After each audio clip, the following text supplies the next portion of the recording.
live right now, so I really okay. There we go. It says you are live. There we go. I did it.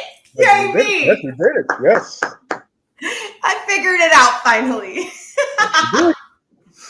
Oh man. I have my best friend. Shout out to my best friend Jessica in Orlando and my little sister Kim, that they're always checking in on me and they're like, it's not playing. And I'm like, how about now? So thank you guys so much for checking in for the Love of Jayla season 2. I see our guest has come into the building.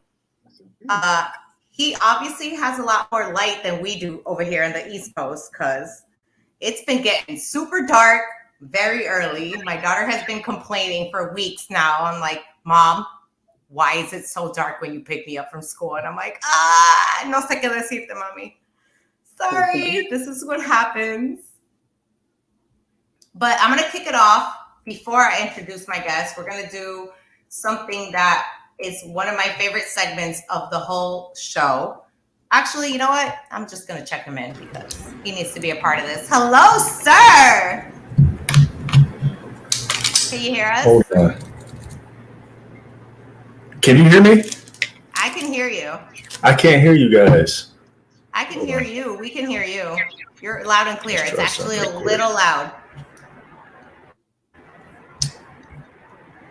Let's try this.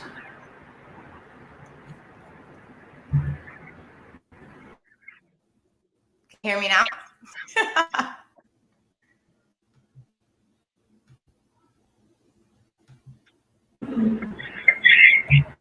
There we go.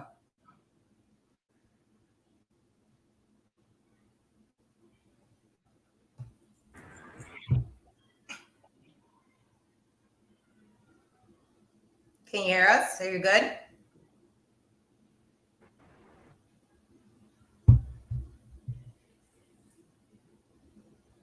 Well, I think we're having a little bit of technical difficulties, but we're still here. Yes, indeed. Yes, indeed. Can you hear me? I can hear you. Now I can hear you. I can hear you too. Okay, perfect. Are we good now? We are good. Now I can give the round of applause and the flowers to my special guest for episode 2, season 2, Mr. Aaron Ace Simpson. Sir. What's going on? How are you? I'm doing great. How are you guys? We're hanging in there. This is Jerry. Jerry is starting his first day, so I'm like throwing him under the bus, technically. Okay. Yeah. Day 1, big show. Okay. Come on. No pressure. None at all. We got this. No pressure. Nah, we got this. Thank you so much for coming on to the show. I'm super excited to have you on. Obviously, I have been one of your followers for a long time. I'm not gonna front. I'm a little type nervous in a good way. Why? Wow, now I got thrown under the bus. Look at that. Karma works so good. No, I think it's one of those things where and this is one of the things that I wanted to actually touch base with you, which was like, it's amazing that you can actually connect with people in doing what you're doing. Because I don't know, obviously, like, I think as human beings, we're really hard on ourselves. Mm-hmm. And I think that we don't understand sometimes how much we impact different people in different ways. Right. So, like, I know that sometimes, you know, like, I'll open my phone and I'll be in a really crappy day, and coincidentally, your stuff shows up, and I'm like, wow, like this, like it changes the narrative, it changes the perspective of things, and I think that is something amazing. I think it's dope. Like it's different. Yeah. You know, thank you for that. I don't want to make you nervous, you know, but, you know, I'm grateful that the content that I'm creating is doing what it's doing. I didn't know going into all of this that is what was going to happen. It kind of just organically went that way. And, I'm just doing the best that I can to continue to do what I feel like I'm being led to do and not going outside of that. And, it's not about how many people I'm reaching, just making sure that I'm reaching the ones I'm supposed to, and just being disciplined and diligent with that, and going forward. So I'm glad that my content reached you, and now we're here, and now we get to do this episode, and Absolutely. I am excited to be here. All right. So typically I kick off my show all the time with something that I feel like it's close to my heart, because it's something that as you get older and wiser, I think it's important to do, which I call el chequeo. So el chequeo is the check-in, the highs and lows of your week or your month or whatever you're going through, the good parts and the bad parts, because that's balance. That's life. You have good, you got to take the bad with the good. And the bad doesn't need to be horrible. It just, it's just like a bump in the road. Right. So I'm gonna kick off el chequeo with my highs and lows. So my low has been transitioning. I'm in a transitional phase of my life with my career, with my daughter, with my family. Just transitioning, and transitions are very uncomfortable. For sure. So I think that for me, not that it's a horrible low, but it's a low. It's weird. It's funky. I'm still getting through it. And I think that for my high, I'm not going to front. I would be a liar if I didn't say it was just having you on this episode today. Oh, thank you. Come on. I've been very, very excited. I've had a lot of my DMs. You've got my DMs blowing up for you. I'm just saying. Okay. I'm just saying the DMs have been blowing up because of you. Okay. Well, I mean, hey, I'm glad that we're able to do this. And like I said, I'm very excited to be here. I'm grateful that you believe I'm adding enough value, not just to your audience, but also to yourself to warrant that introduction and that comment. I don't know what happened to my ring light, but we're going to keep rocking with it. Stuff happens. The universe, the technical difficulties. I don't know what it is, but it's going to come back though, but we're still rocking. No, and I'm honestly, I'm really excited to have you. And I think that one of the things, like, there's so much negative connotation with what it is with social media, like, especially with what's happening right now, the perception, the way that people kind of like live their lives. And it's really hard to come through good content in the sense of positivity and genuine. Like, people post positive things because it's like cool to do it. Yeah. But when you genuinely and that's one of the things, like with you, where I connected with your content was like, when you, like, the way that you do things and you focus on like delivering your material, because it's so captivating. And like, I feel like it is directed towards me, even though I obviously know you have your following and but I know that there are people that have said the same thing, that they're like, yo, I just like, when I feel like I'm listening to it, it's like for me. Like, I feel like he's talking for me, like to me. And and that's a big deal. Like, how do you like process, like, how do you like go about that and creating your content? That's a good question. So I think the thing that I always am trying to be aware of is whenever I'm creating content, I'm always envisioning as if I'm speaking directly to the person that's in front of me. So I try not to make general stuff. I try to make it a conversation.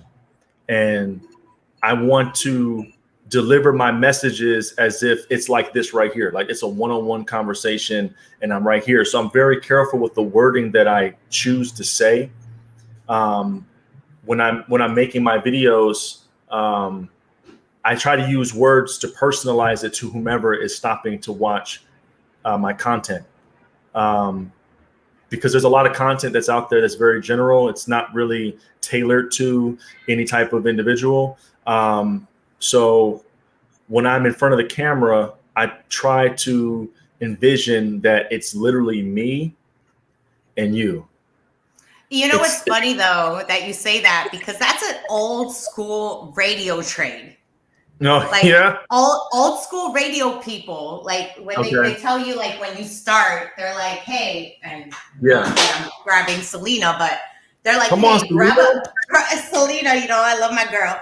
But they're like, grab a picture and put it in front of you while you're on air and imagine that you're talking to that person. That's an old school radio trade. Like that's something that it makes a big difference in what you're doing. And obviously you definitely connect with your audience in that, and not keeping it, like you said, in general, because it makes, I think that's one of the things that right now, and you know, I want to talk a little bit about your journey. I also want to talk about one of the things that I was super excited to have you on, this timing. I think God's timing is amazing because it is Men's Mental Health Awareness Month. So I think it is a big deal, and especially with what you do and your messages and who you are to the public, you know, because obviously you still have your life and your personal life and the social media life. Like I tell everybody, it's like, you know, I got to differentiate that. Like sometimes that's just our job. Like we just got to do some things. But I think that like timing is great, and I think that this is perfect. And I want to have our audience know a little bit more about your journey, how you got started, and then just transitioning, because as a man, I mean, I'm a Latina, I'm old school. So like, I know what that machismo thing is, you know, where men gotta be men and they can't cry, they can't be weak, they can't express their feelings, they can't have emotions, and that's not life. That's not reality. No, not at all. And I think that, you know, like with you do such a good job at still showing your strength, but showing a type of vulnerability at the same time. Yeah. You know, like transparency leads to transformation. So it's like,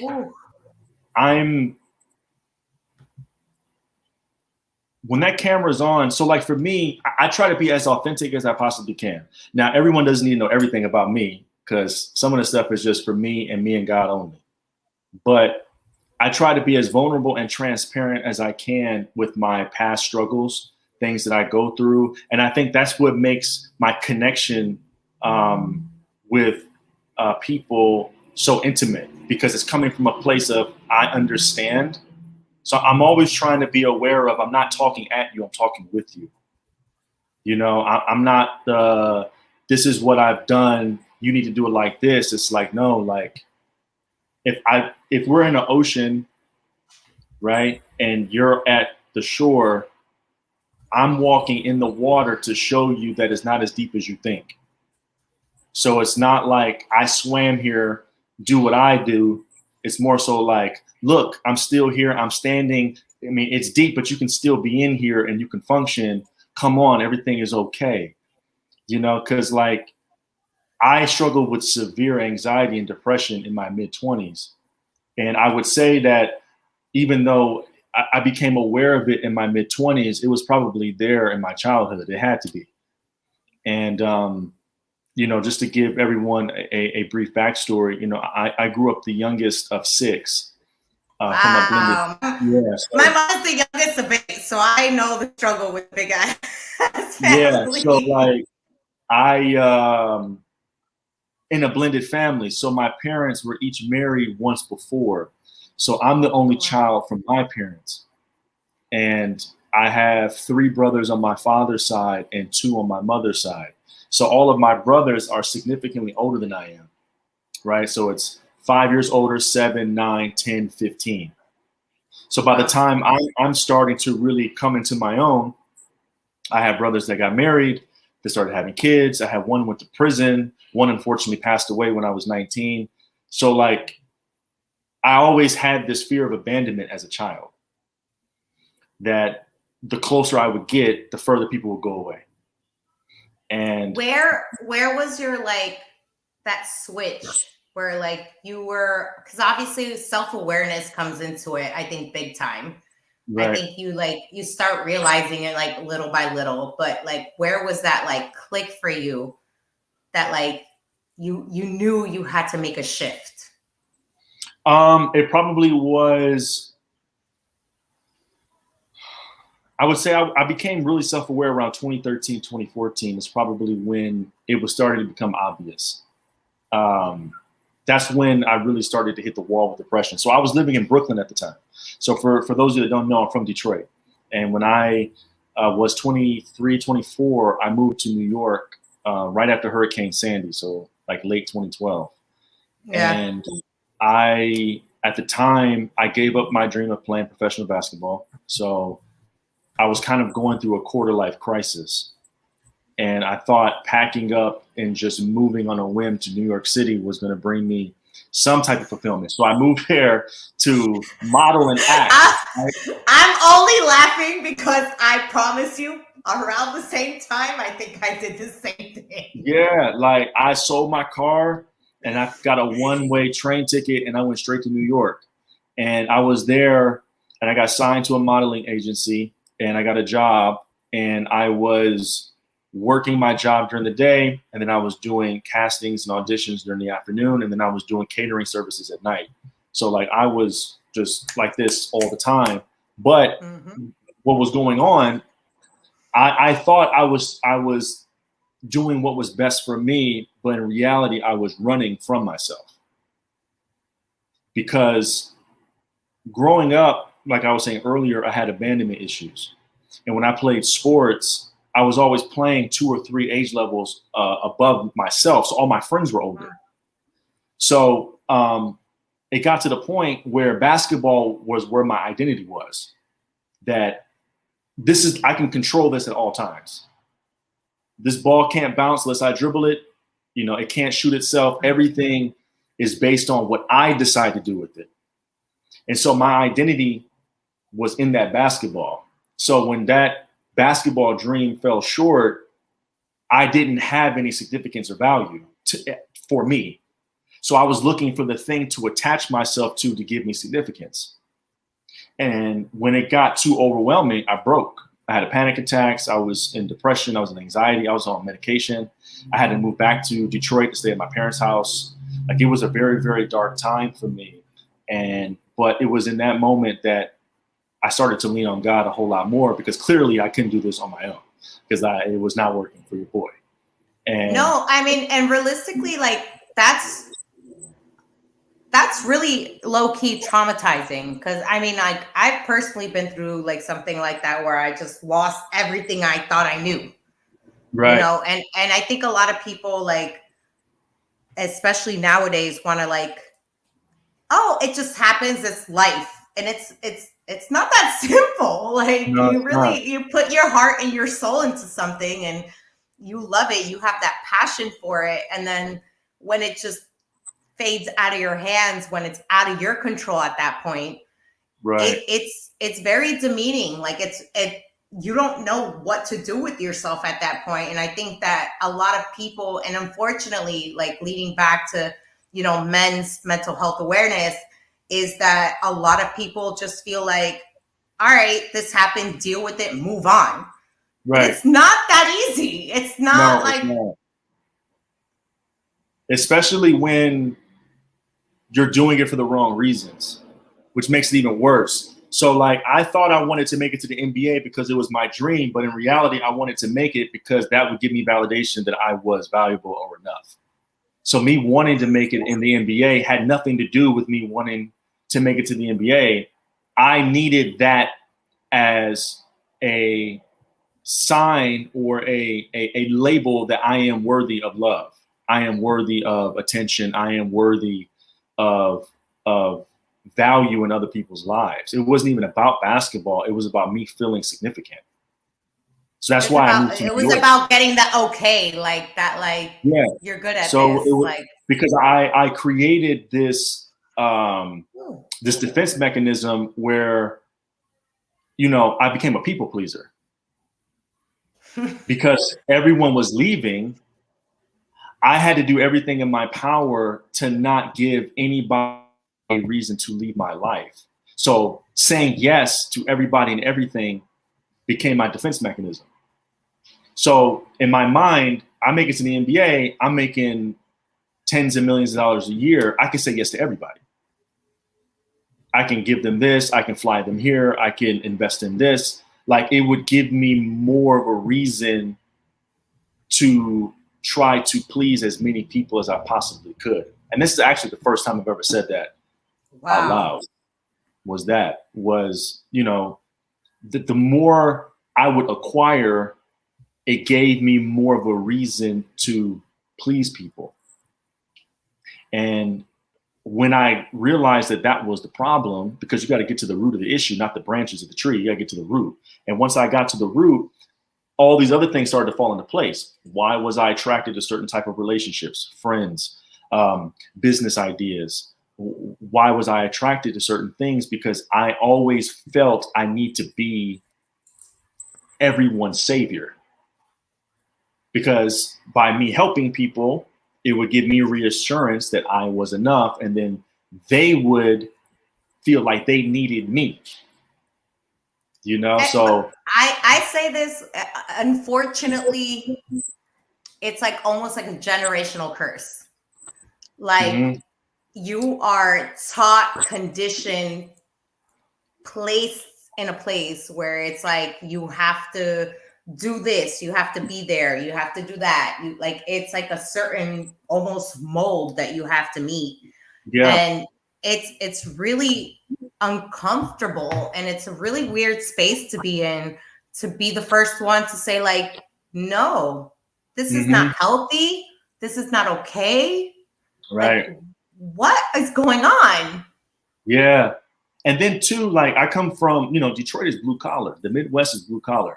So it's, you don't, you know, you just keep pushing. That's what you do. You know, like I watched my mom work 3 jobs at once. Now I would come downstairs and I would see her in the laundry room, and she would forget which uniform she had to put on for which job she was going to. You know what I mean? Like, my dad worked crazy hours and shifts at General Motors. Like, I'm the youngest of all boys. I have no sisters. So there were no excuses. There was no, you know, mental health wasn't even a thing back then. It was like, wait, what? No. This is, you know, so I grew up being everyone's punching bag. Little brother always gets tossed around, you know, and you can't cry. You can't complain. You can't go to mom or dad, because that's just going to get you beat up even more. Yep. So as a child, you're not thinking that that type of behavior is going to manifest into your adulthood. But it Because you can't does. think that far. Right, it does. And so I grew up tucking everything on the inside, and then nothing would come out until, you know, I reached my maximum capacity, wherever that was. And then the next thing you know, you're not mad about what just happened. You're bringing 10, 15 years of stuff that you've suppressed along with that. And that's toxic, right? Because one, that's your mess that you got to deal with. That's no one else's responsibility. And that's what I started realizing when I was, you know, getting into, you know, my dating relationships, was I would bring my baggage in expecting this person to fix it, instead of working on my individual mess myself while we're both doing that, to free us so we can have a better partnership. But a lot of times people get in relationships not to have partnerships. They're actually trying to date a therapist. And it's not your responsibility to put your baggage on your partner. Absolutely. You know, your partner can help you heal, but you have to do the work. So, and I think it's hard because, especially in the world that we live in such a world of perception, with all the social media, with all this garbage that is around. Everybody just has like a perception of who you are. But I don't think that people ever really get to the root. You know, like back in the day when you would spend like hours on the corn, like, you know, with the cord on the phone and like twirling that and actually like talking to somebody and like getting to know what you like, what you don't like, what's good, what's bad, where you want to go in life, where you want to like succeed, what you want to build. And I think people just don't have those conversations anymore. I think the perception of social media just makes people want to like, oh, this is who this person is. I kind of think I like this. It looks good. They're good looking. Right. This looks great. I'm going to do this. But people don't get to actually know each other. Well, the internet has made everybody skip the hard. So like if I want to know the answer, I just Google the answer. You know what I'm saying? Like if we're being... Wait, how many of your ex-girlfriends or the girls that you have been dating that you have Googled? Oh, he froze on me. Look at that. How convenient is it that you froze on that question? I've never done that. But where I'm getting at is like, you know, back then you had to go to the library. Yep.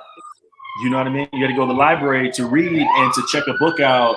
I live on a very, very busy main street in Los Angeles. I hear that. Yeah, it's crazy over here, but we still rock. But now you can skip the hard and get straight to the answer. You can Google someone's net worth. You can Google business ventures. You can Google answers. You know, you can get straight to the point. You don't have to actually filter through anything. And now, you know, one of the reasons why I think marriages don't last as long as they used to is because you have options. You know, my grandfather, my grandparents, it was like you met somebody at church, at the grocery store, or at school or at work. That's it. 4 places. You know what I mean? I asked myself as a single woman, I literally like, and I don't want nobody's pity, but as a single woman, I'm like, bro, where do I go to meet somebody? Like, I don't want to be on Instagram or Tinder or Bumble or any of these things. Like, I would love for it to be like old school way organic, because I guess I'm an old school girl, but like, that's the reality. You're right. Like, that's what it is. Like, there's pros and cons to it, right? So like if you're dating, like you can go on a dating app. I've never done that, but you can go on a dating app and just go straight to what you like. So you can not have to deal with the awkward dates and conversations with people and get straight to the specifics. But also, with that being said, there is a part where you eliminate organic conversation. Now, I do believe that dating apps and stuff is great for people maybe who aren't as socially confident. You know, like I do think that stuff works well for those that it's for. But for me, I'm not saying that it's not for me, because I don't want to be like, this is how I do it. Mm-hmm. But I would prefer organic conversation. That's why everywhere that I go, I'm always conversing. Every restaurant I go to, you know, I have a place out in Los Angeles where I go to quite frequently. I know all the bartenders, I know the waiters, waitresses, I know the owners, I know everybody. You know, like I'm always aware of who I'm having a conversation with, because you just never know who that person might know or what that conversation could turn into in the future. Absolutely. I'm a huge fan of, like, for me, it's funny because I'm Costa Rican. So in Costa Rica, they call like the Miss Universe of Costa Rica, like Miss Costa Rica. They call her like Tica Linda, which is like, okay, I'm always out. Like, me and my dad have that trait. We can be at the supermarket in line and we will make friends. Like, I will network with anybody. I don't care what you do. I'm ready to network. I'm ready to meet amazing souls. Like, I'm happy with it. And that makes me like, it's part of my fulfillment. Like, it makes me feel like a great, like I want to do more. I want to meet people. I want to hear people's stories, because I think everybody has their own unique, organic, raw story, and everybody has something to offer to this world. Yeah. But also, communication is your gift. So it comes naturally to you. You know what I mean? Some people don't have a gift of communication. That's true. You know, So like you may have a gift of communication where someone else has to acquire communication as a skill. So while you can go somewhere, or I can go somewhere and I can talk with anyone, someone else has to put themselves in an environment where they're getting repetition at that to get confident to do that. And that's why I think like dating apps and stuff are great for people who don't have communication as a gift, but they're trying to use it to acquire it as a skill set. No, absolutely. And I mean, so like for you, like obviously you've told us a little bit about your journey and everything that, you know, like what led you to this path? Because I personally, as a woman, I know how tough it is. I have a younger brother who has dealt with a lot of internalizing. And I've seen it from a different perspective. So I know how hard it is for men. You know, either you got to be like drunk or you got to be on some other level to be like okay with sharing your emotions. You know, like to me, like some of my favorite memories, and I love my dad, and it's always been like the only time he's been vulnerable has been like drunk, you know, and telling me how he actually feels. And to me, that meant so much because I knew he was being so real and so raw and or like green. And sometimes people just, those are the moments that matter. And so how hard is it, you know, for you to realistically be as vulnerable as you are and give these messages that I know, especially living, like we said, in this perceptional world of social media, that people obviously all have their opinions, right? But you still have your message. Like, how does that transpire? You know, I think a lot of it came from, you know, because I lived majority of my life as a lie. And so like I lived the other side of the coin, and I know what that other side gave me. It gave me nothing.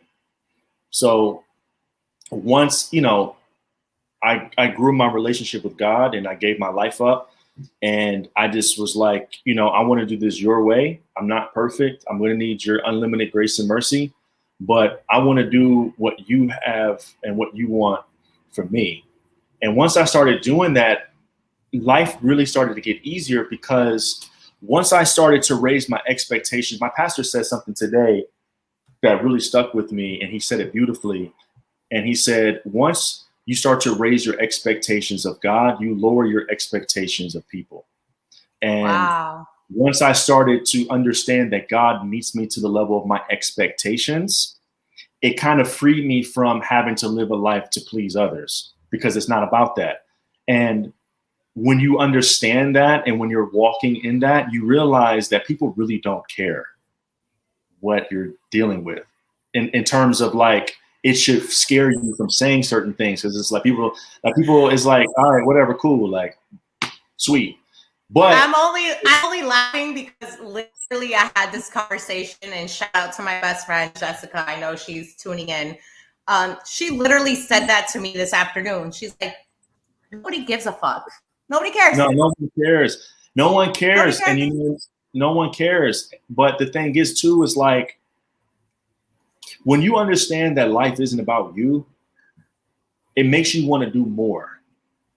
So like when I'm creating and when I'm living the purpose that I feel like I'm supposed to do right now, I don't know what it's going to be 5 years from now, but like right now in the season that I'm in, I'm just focused on using my gift to express experiences that I've gone through or things that I know to be true, and presenting it in a way that's authentic to myself, that can connect with just whomever is supposed to connect with. And back to what you said at the very beginning, I believe the reason why my messages connect with people, because I think God has given me a gift to communicate in a way that makes people feel that they already know who I am. You know, like it's just, I've always had this ability to communicate. This, like what I'm doing right now, I've always done this. I've had hours and hours and hours of repetition with my friends and my family. And like when I play sports, I've always been this person, but I just never went fully into it from an understanding standpoint that this is how I'm supposed to be living my life in terms of a career or whatever the case is. Because when COVID, go ahead. No, go ahead. No, I think your next question is probably going to lead to what I was about to say. What was that moment that it clicked for you though? Like when it was just like, this is what I have to do. Like, I don't care what anybody thinks. Like, what is it? Like, this is what I have to do. Like, when was that moment? So I was exactly what I was about to tell you. So it was during COVID. All right. So for those of you that don't know, I've owned my own fitness company for like 4 years. So when COVID hit, I was forced to shut down, indoors, but everything became virtually for me, like many others, But also during that time before COVID, I was feeling like there was more on the inside of me that needed to come out, but I didn't know what that was. And to kind of give you a visual, I don't know if you watch like Kentucky Derbies or if you watch horse racing or anything like that. I do. Okay, so I've actually worked a couple of. You did, right? Stream over here. I've worked a couple of horse races before. Okay, have you been there with people there? Yes. Like people betting and stuff? Yeah. I actually did a live radio show. Shout out to iHeart when I did real radio. And we did a live show from the Derby show down here in South Florida. Okay, so to kind of give you a visual, I felt like I was a horse in the Kentucky Derby, but no one was going to let me out the gate. So I had all this energy and I had all this drive to do something, but I felt like no one was letting me out of this cage. Here we go, sirens. I'm telling you, it's gonna happen. It's gonna happen. Like I promise you, they do this in Los Angeles just so they can beat traffic. There's no one that needs saving right now. I'm telling you, they do this just so they can get past people. But that's how bad traffic is. Yeah. So when COVID hit, right, I went home to Michigan for like a month. So this was like June. So I went from all of June to the beginning of July because I needed to get out of here. Los Angeles was like a ghost town. Like it was super depressing because everything in LA is outside. And at that time when COVID hit, like no one knew what was going on. We thought the air was contaminated. We thought trees were contaminated. So it's just like, I need to get out of here and just, if I'm going to do this, because I live by myself, if I'm going to do this, I need to go and be around family. Right. So I flew back home, stayed there for a month. And I remember I came back. It was July 2nd of 2020. I was sitting in my living room and I heard God tell me, put a prayer out on TikTok. And I was like, what? I was like, first of all, how do you even know what TikTok is? Like, how do you even know? Like, how do you even know? Everything. Let me find you up out there. Let me find out he up there like these with it. I'm like, yo, like, what's going on? So I was going back and forth. And I finally caved in and I did it. And didn't think anything of it. Now at the time with TikTok, I had no followers. I had no likes, no nothing. It was zeros across the board. And the next day I looked at the video and it had 3,000 views. Now at the time, 3,000 views was the most I've ever had on any platform ever. Yeah, so 3,000 organically from, not that I'm calling us old, but and I'm just like, there's nothing on TikTok that's like this, that I've seen. I've seen people like do stuff like a variation of it, but like that's a space where kids go and like they do skits and they do dances and stuff like that. Like here I am popping up praying for people, in the middle of all that. And he was like, do it again.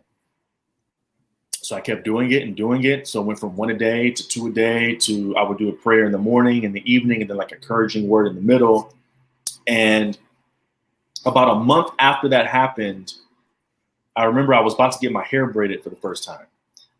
And I got out the car, and I swear, I got out the car, and right before I closed the door, I felt him pull me back in.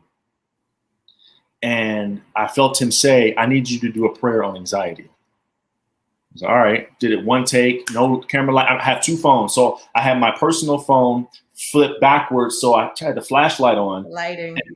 Yeah, so I held both phones with one hand and did it in the car. And I went inside Had my phone chilling on the floor. Next thing you know, someone is like, yo, like, what's going on with your phone? I'm like, what? It's lighting up like crazy. So I looked up, and in 2 hours, it had 10,000 views. Wow. The next day I woke up, it was at 100,000. I think that week it did 1 million. I think to this day it's done anywhere between 4 to 5 million views. But that was when I was like, oh, shoot. Like, he's trying to get me to understand something. And it wasn't about the views. It was about the comments. Seeing what people were saying and the engagement and like people being vulnerable and open in the comments and looking in my messages and people like expressing to me like really vulnerable things. It just let me know that he was trying to bring me to light in this season for a reason.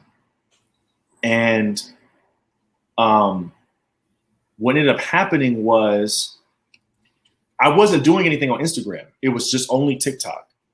Wow. And I think the reason why he had me do that was because he wanted me to do this on a platform that nobody knew who I was, where I can get comfortable in my new skin and keep practicing and working so I can get confident to go to the place where people used to know me on Instagram and be confident in my new skin here without feeling like I had to please people or it's not working. And then I stray away from it.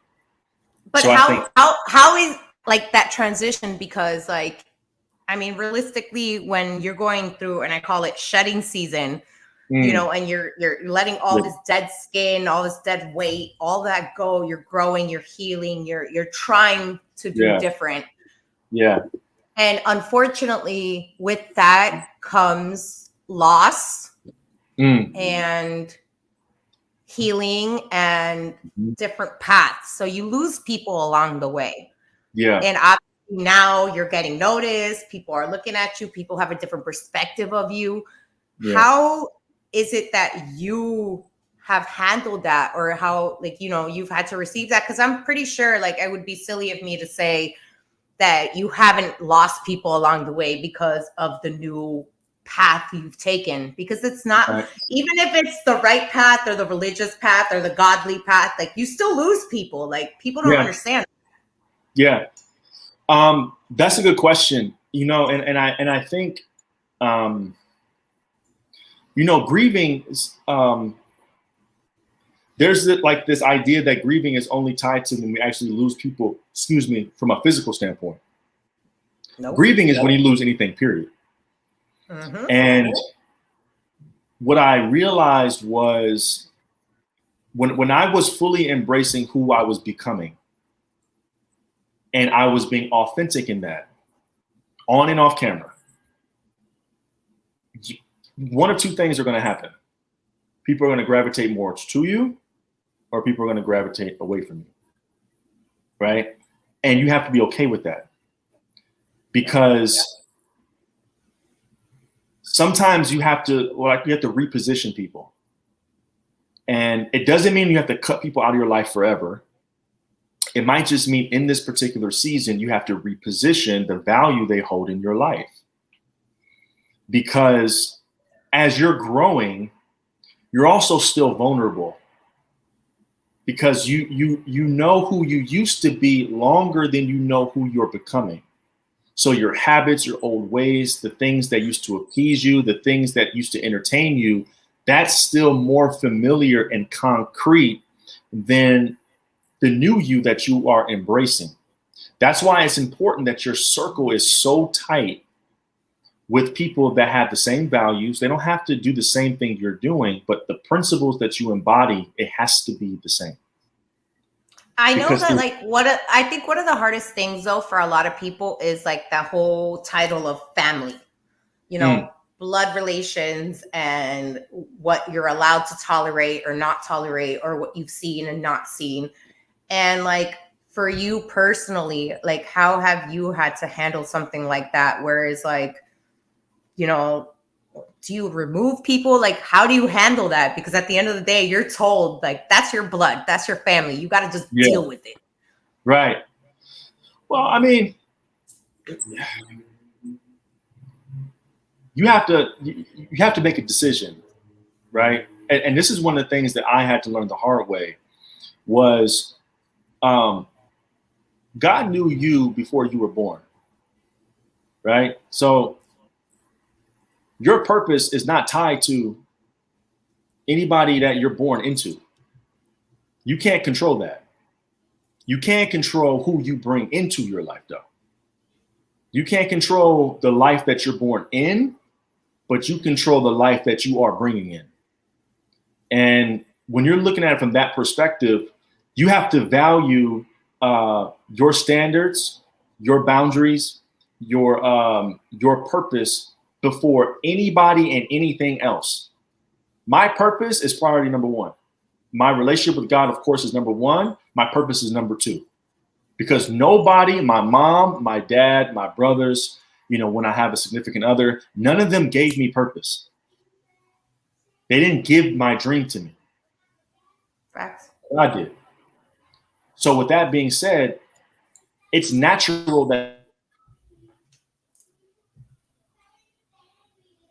Hello? We lost service, I think. Are we back? I lost you. Am I back? You're back. You're back. Okay. So like when you're growing, you always got to pay attention to who or what are my surroundings, and is it adding or is it taking away? Right?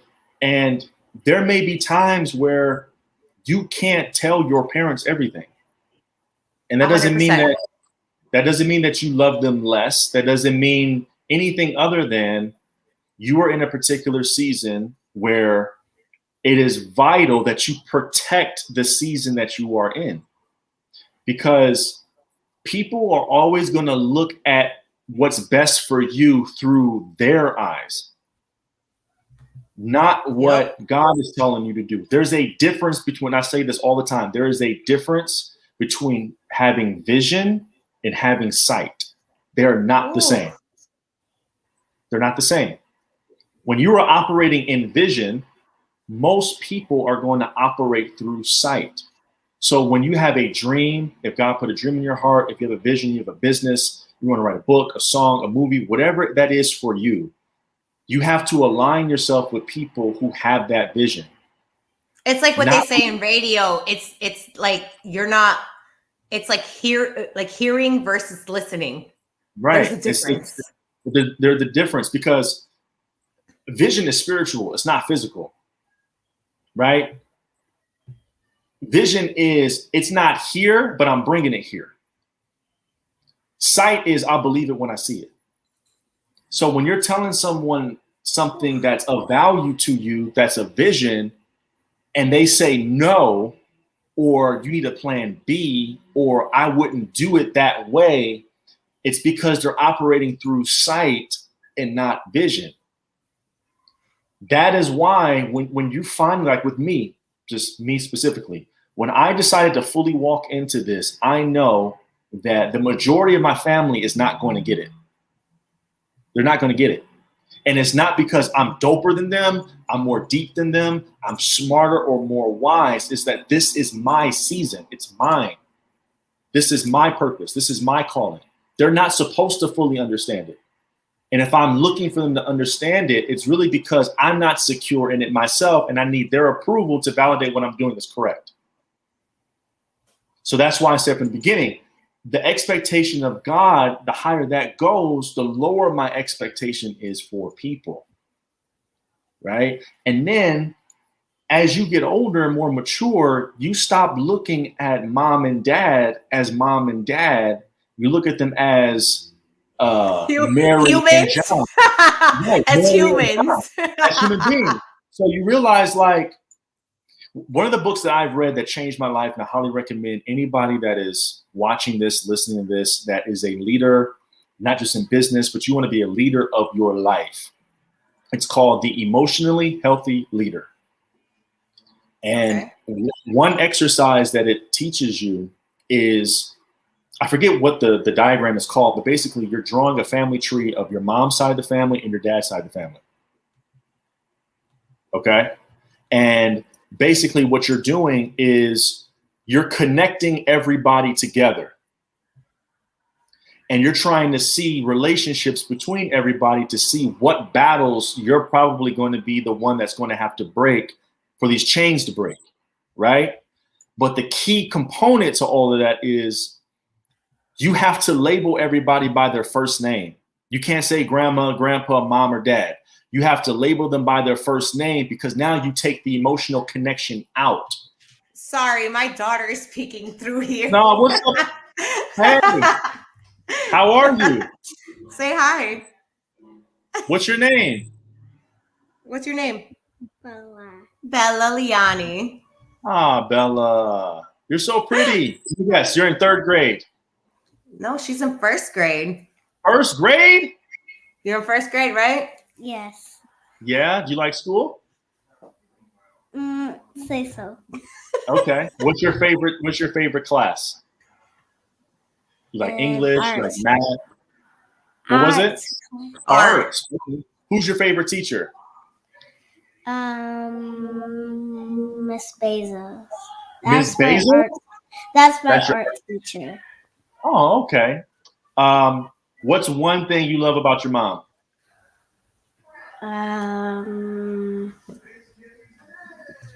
That she takes me out to special things. Oh, that's so. We have a lot of mommy and me dates, so That's important. That's important. That's important. Well, it was so nice to meet you, Bella. Tell your art teacher I said, hey. All right, you're gonna tell Miss Bezos? Okay. All right. I'll see you in a Bezos. couple minutes. I'm hungry. Go ahead. Go ahead. I'm hungry. She's like, I'm hungry. Yeah. She's like, are you done? Because I need to eat. Listen, kids always tell the truth. 100%. That I've learned for sure. But yeah, so like as I was saying, it's like when you start looking at people in your life as just human beings who are broken, who have their own issues and everything in between, you start to take the judgment out. Because one of the things that I found out that I was doing as I was growing is I was forcing my growth on other people. So because I was growing, I felt entitled to help other people grow. And you can't do that. You can't force growth on anybody. Your job is to just embrace the growth and be the light in the room and allow your character to be the thing that sparks them to want to grow for themselves. And so when I started to be around my family and my friends, I'm just being myself now. And then whoever falls away from that just falls away from that. I'm not trying to save or help or make anybody stay. Like, period. Like when you go into Apple, they don't have a for sale sign at all. How many times have I told people they do not have a for sale or clearance sign? Not one. Not one. You know, every time you go on into Apple, you got to spend some bread. And guess I what? went to go get a new tip for my Apple Pencil. Yeah, and yeah. It was like $40 for like 4 tips. I was like, all right, Yeah. cool. It's Apple. Like, well, what do I do now? That's what I'm saying. Like, but they know their value, right? They know their value. So in their mind, whether we think it's expensive or not, they know their value. It doesn't matter what we think. It only matters what they think. If it was what we thought, they would have a for sale sign. And their mentality is, if you don't have to come here and spend money, there are other options for you. But if you want to come over here, then this is what it's going to cost for you to do that. We're not going to lower our standards to make you feel comfortable with having our product in your pocket. That's not what we're going to do. I know that I originally booked you for my hour, and we're 2 minutes out of that. Okay. I mean, we can continue a little bit more of the conversation. It's up to you. I know you are probably super busy. I'm good. I got time. I think this is an amazing conversation. I'm really happy. I've gotten great feedback. One of the messages I wanted to personally deliver to you, because I thought it was hilarious, and it got sent to my text messages, and it was said, tell him he made God's NBA. This is his calling and what he had and what he was meant to do, and people need him and look forward to his posts. Wow. Look at that. You made God's NBA. You're in the starting lineup, my friend. Who said that? That is fantastic. Shout out to my best friend, Jessica Lima, in Orlando, Florida. We got a lot of listeners. We got listeners from New York right now. Shout out to Edward, my buddy. He is in Long Island. Jessica's in Orlando. A couple people from New York, Connecticut. So different seasons over here. Yeah, that was fantastic. Wow. Tell her, Jessica was the name? Jessica Lima. That's my best friend's name. Jessica Lima. Thank you so much for those words. She said, by the way, I work for the NBA. Oh, really? She works for the Orlando Magic. So. Oh, wow. Okay, that's dope. Those are super cosign words. You're in God's NBA. Wow. Well, Jessica Lima, thank you so much for those words. I've never heard anybody say that. And that really touched my spirit and my soul. And thank you so much for that. That was fantastic. And I'm gonna be like, she said, come to a game in Orlando. Like I haven't been to Orlando. I'm down. I haven't been to Orlando in 4 years. All right. Well, I will say one thing. If you're coming to South Florida, I'm gonna put you on the spot right now. I am the queen of theme parks. Okay. I'm a Disney annual pass holder. I'm a Universal pass holder. Okay. I love these things. So you have to promise me that if you're coming to Orlando, we're going to go to a Magic game. Okay. And we're going to hang out at the theme park. You can pick your poison of choice. It's up to you. Yeah, I'm down. I've lived in California and Los Angeles now for almost 7 years. And I have still to this day never been to Disney or Universal here. I've only been to Orlando. Oh. But here's the thing. In my mind, this is just how my mind works. I'm not going to Disney Junior, Universal Junior. I've already been to I feel you, the big boys. Yeah, so when I think of theme parks, right, because I'm from Detroit, so we don't have theme parks really in Michigan like that. So when I think of theme parks, it's always like in my mind, it's a trip to go to that. Like literally Universal Studios is less than 15 minutes away from where I stay. So it doesn't register that I'm going somewhere because it's like I pass it every single day. So it doesn't seem special to me because it's I will say, I have, obviously you saw my daughter. She's very vocal to say the least. So I pinky promised her that I was never going to go to Disneyland if it wasn't for her. My plans for her 5th birthday were to take her to Disneyland. I had the shirts, I had our matching outfits, I had everything ready, and COVID happened. So it didn't happen. Yeah. So I was working in Cali a couple months ago. So I've been flying back and forth. And my friends were like, we're going to Disneyland. And I'm like, and they're like, you're coming with us. And I'm like, and they're like, what do you mean? You're hesitating. It's Disney. We know you. And I'm like, but I pinky promised my daughter. I can't do it. So we found a loophole. What? We went to California Adventures. Okay. Which was the loophole. And it was fantastic. And I said, I'm like, this is like a perfect training day for mom. Because when I come to Cali with her, I already know where to go and how to maneuver and how to do things. There you go. You know, so like I looked at it that way. But California Adventures was actually amazing. I had a blast. I loved it. And the wait lines were not as long as Orlando's. No. Well, I was supposed to go to Halloween Horror Nights this year, but something came up and I couldn't go. But the only thing I've been to out here is called Knott's Berry Farms. And I've heard of that. It's in Anaheim, which is about 45 minutes away from Los Angeles. But during Halloween, it becomes Not Scary Farms. So they turn it into like a big old like Halloween thing where they turn all the lights off, all the roller coasters, no lights on the roller coasters, nothing like that. So you're just in complete darkness, and they got zombies and people with chainsaws and stuff coming everywhere. So that was great.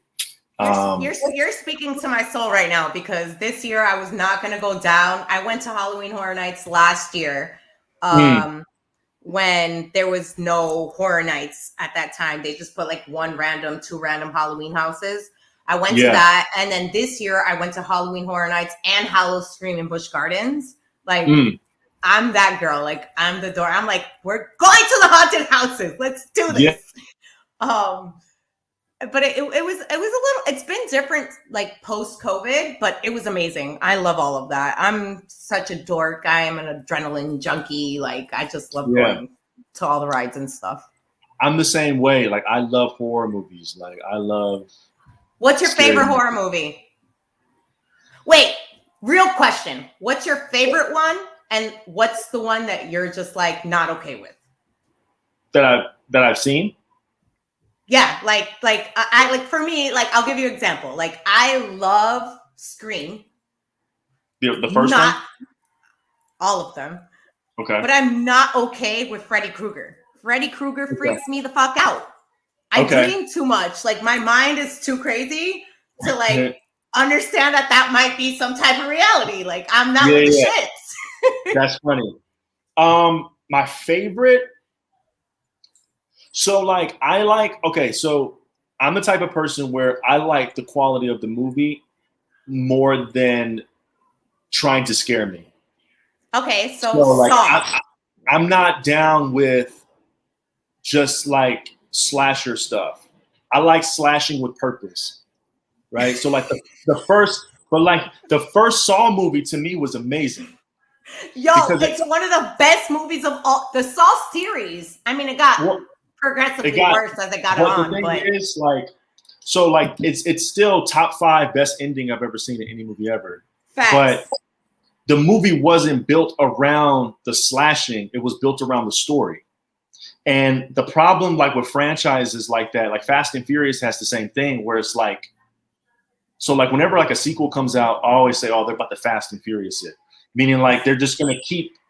Because they get more money invested into the film, they're just going to keep. They have so much money to spend, so it's just like all this stuff that's unnecessary. Like, I love The Rock, but like I'm not believing him picking up a missile with his hand and sliding it across ice. Like, I'm not believing that. He can do anything. Yeah, okay. Let him live. Yeah. Okay. But my favorite scary movie. Man, so my favorite scary movie the last 10 years was probably either the first Insidious or Conjuring 2. I thought Conjuring 1 was terrible. The second one was great. The one that I'm not okay with is Midsommar. I don't think I've even seen that. Oh, so Midsommar, it's not really a horror movie. It's more disturbing than anything else. It's disturbing. So it's about like these group of college friends in America. I think they go to Germany or something. There's like this festival called Midsummer every year. Okay. And they're going there because one of their friends is writing an article for their dissertation on this event. So I think it's like 4 or 5 of them that go. But what they don't know is like they're actually there to be recruited for this cult. And then it kind of just goes from there. But it's like, it's super disturbing. It just came out a couple years ago. It was nominated for an Oscar for like cinematography or something like that. It's beautifully shot. Like the movie is great, but it's disturbing. It's disturbing. What did you think about like Paranormal Activity? First one creeped me out. I had to watch that during the day. Right? I'm not gonna hold you up. Wait, you're one of those too? I think that's the whole thing. Like, I tell people all the time, like, there's a certain limit to my like horror movie watches. Yeah. Like, I can only watch things to a certain time limit because I know how my mind thinks before bed, and I'm not with it. Because that movie came out like probably at the peak of like those, is this real movie? Like, it's shot like a documentary. Blair Witchy, yeah. Yeah, because like when that movie came out, Blair Witch, that was like, nobody knew if that was real or not. But the very first Paranormal Activity, like I literally was like, nah, I watched this at 10 a.m. Like, nah. I watched it the first half and I was like, nah, cut this off. Cut this off. I'm gonna watch this. I'm gonna watch this over breakfast. I'm not watching this with popcorn. No way. Oh man, that's amazing. No way. I My love wife- it. So, I mean, we've heard a little bit about your past. We know a little bit about your horror movie favorites right now. Yeah. What's coming up for the future? What are you working on? Where do you see yourself, or you hear your messages going for you? So I'm actually right now, I am working on a coaching program, and I haven't really disclosed everything fully yet. But right now we are looking for a start date of January, like middle to end January is when it'll officially launch. So a lot of my time right now is developing the program, the length of it, what I think is going to be of value, how it's going to be done, and all of that. And to launch it middle of January. So that's where my focus is right now, to get that underway so I can launch that and try to, serve and help as many people as I can. Because I think for the last 2 years, I've just been, giving away content. But now I kind of want to take it and be more concise and be more direct with helping people directly. And so that's kind of like the next project for me is developing that and getting that ready for the open market. Other than that, like just staying healthy. I've changed my workout routine. I changed the way I've been eating. I'm just getting myself prepared mentally, physically, spiritually, emotionally for when this program is ready to go in January. Because by then I want to. Go ahead. No, finish. No, I just want to make sure that I am at my absolute peak and functioning at my optimal level for that, because that's going to take a lot of energy to do that program. And I want to make sure I can be of maximum service for everybody that is going to be a part of that. So that's where my majority of my time goes, is to developing that behind the scenes. When you are in a funk, like when you're in a really weird place, like, everybody has their days. Mm-hmm. What do you do? Like, what makes you get out of that funk? Is it a song? Is it a movie? Is it music? Is it like, what do you have to do to like be yourself? Like to feel like, all right, I got to shake this off. It depends. Like sometimes I think being in a funk is good. Sometimes I think we need to embrace being in a funk. And, sometimes you got to stay in that discomfort, and allow yourself to feel, because it's a feeling. And trying to put on good music or listen to this or do that to get out of a feeling sometimes, because it's indicating something. And sometimes you need to just lean into, why am I feeling this way? But outside of that, I love listening to music. Music's my thing. I'm a pop culture junkie because I grew up as a kid being watched by the television, because my parents worked all day. So much. Yeah. So when I would come home from school at 3, my dad was going to work and my mom was going to work, and it was just me and my nephew that was 5 years younger than me in the house. So the television was my refuge as a kid. So I grew up with the love of pop culture, like movies. I grew up a huge wrestling fan. Me too. I'll tell you this. So I'm gonna keep it really. That's why I don't let anybody talk shit about The Rock, because I've been a fan since I was 9 years old. I went to the first Armageddon ever made. The first Armageddon ever made was in Fort Lauderdale, Florida, and I went there with my dad with my rock foam finger, and with my Bravo Bull shirt on, and I was there. Yeah, I grew up. Wrestling was like everything for me. Like Hulk Hogan was like my dad. I grew up the biggest Hulk Hogan fan. I started watching wrestling when I was 3. I went to when I was 4 years old. It was 91. I'm 34, and it was Survivor Series 91 at the Joe Louis Arena, and it was Undertaker versus Hogan for the championship, and Undertaker won. And it was the first appearance that Ric Flair came from WCW to WWF, and he came wearing the WCW title. So when Hogan lost, I was bawling my eyes out. And I also was at the Survivor Series when Austin got hit by the car. That was in Detroit. Oh. So to answer your question earlier, I've never said this before. So one thing that I do, like if I can't get sleep or if I'm restless, I do one of two things. I watch cartoons. My cartoon of choice is Batman, the animated series. Okay. Love it. It's the best cartoon ever made. Or I will watch old wrestling shows. Or I'll go on YouTube and watch like old wrestling promos, like Macho Man, Hogan, Austin. I'll just watch that.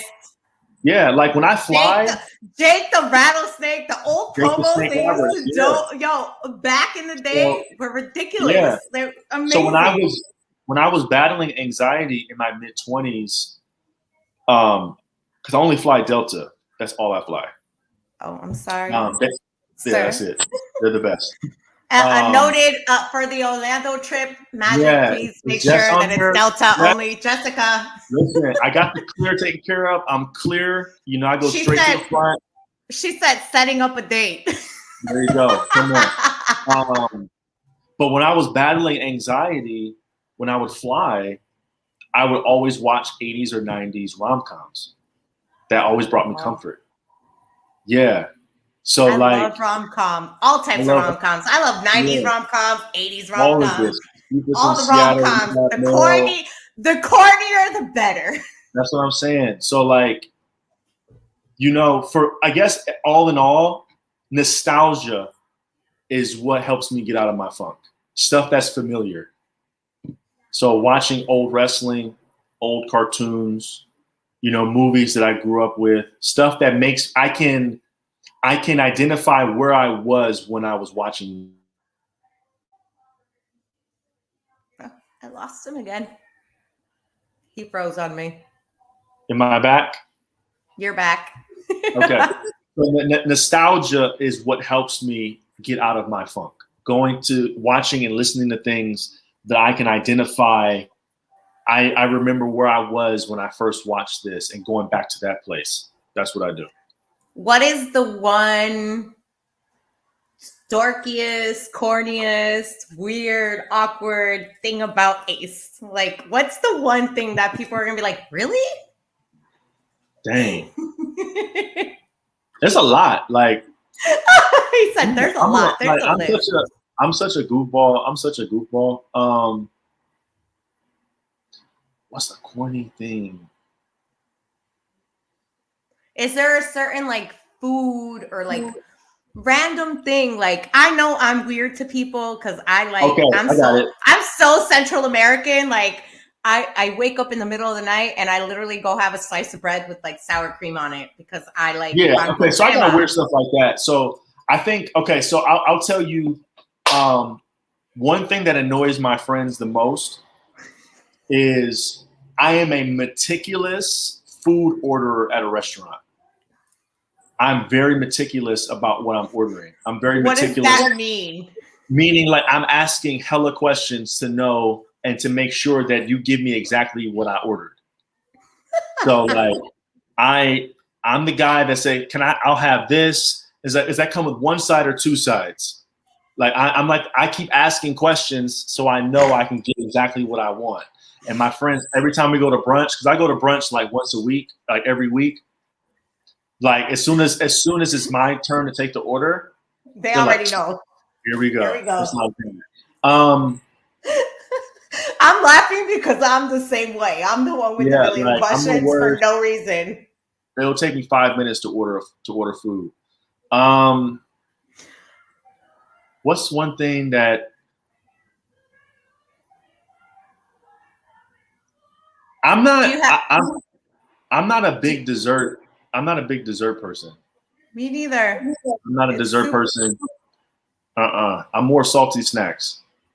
Chips If all day. if I'm with the give me a salty birthday- shit. If you give me a birthday cake built of Doritos, I am Wait, fine. wait, time out. Real question. Which Doritos though? The regular nacho cheese. Just your like the regular classic. So like, Because the spicy nacho ones be hitting though. no, they're all fire. The Cooler Ranch to me is take it or leave it. The Cooler But- Ranch is only good in Taco Bell tacos, by the way. That's facts. But so there's one thing that I do. So like another thing, like when it comes to food, because like I'm very meticulous with my food. Like I don't view food all the time as pleasure. For me, it's just like I just like when I make food, like the meal plan that I'm doing right now, I just make everything, put in a bowl, eat with a spoon. Like I don't care about presentation. But when it comes to like just like pigging out, like I have to have like my joints, boom, not my joints, but like I get nacho cheese Doritos, and then I dip it in jalapeno cheddar cheese dip from the Frito-Lay. It comes in the can. Mm-hmm. Yeah, And I dip it in that. Yep. And I gotta have a Coke Zero because that's fire to me. And I've also never said this. You're getting me to say a lot of things that I haven't said. I'm not twisting your arm though. I'm not twisting your arm. It's just coming organically. Yeah. So I think that I'm not saying this is the greatest thing ever made, but I will argue with anybody that the greatest first bite of anything is Flamin' Hot Cheetos. The first bite of Flamin' Hot Cheetos with the hint of lime is the greatest first bite. You just said the hint of lime. That was it. Like, listen, I've had the best steaks in the world. I've had, I've eaten like amazing food. The first bite of Flamin' Hot, like, and your body knows it's coming because your mouth gets watery off rip. As soon as the bag open, it's like your glands already know what's about to happen. Like the anticipation that your body has when the first Cheeto is coming towards your mouth is unlike any reaction. I'm telling you, you can have anything in this world, but when your body knows that Flamin' Hot Cheetos is approaching, it's a different feeling. Now, I can't eat Flamin' Hot Cheetos every single day. No, I have, like as you get older, things like, like ulcers and like stomach sensitivity to spice happens. I feel you. The first bite of Flamin' Hot Cheetos is the greatest first bite of any food on planet Earth. All right, so I have a real question then. Mm-hmm. What do you drink with your Flaming Hot Cheetos? Coke Zero. I'm just that's it. That's your go-to. The Coke Zero and the Flaming Hot Cheetos with lime. That's it. So like whenever I eat, so I'm not a when I eat not I say bad food, but when I eat food that's like not ideal, like when I'm just like, I don't care what I'm eating, I have to have some type of pop with that. I can't do like juice. Oh, you said pop? Yeah, well, I don't do soda. No, that's why. Pop? Pop. Come on. I'm from Detroit. We don't do soda. We do pop. We don't do soda. We do pop. Soda. Yeah. So like, whenever I'm having like junk food, whatever, I'm not caring what I'm eating, then I'll have like pop.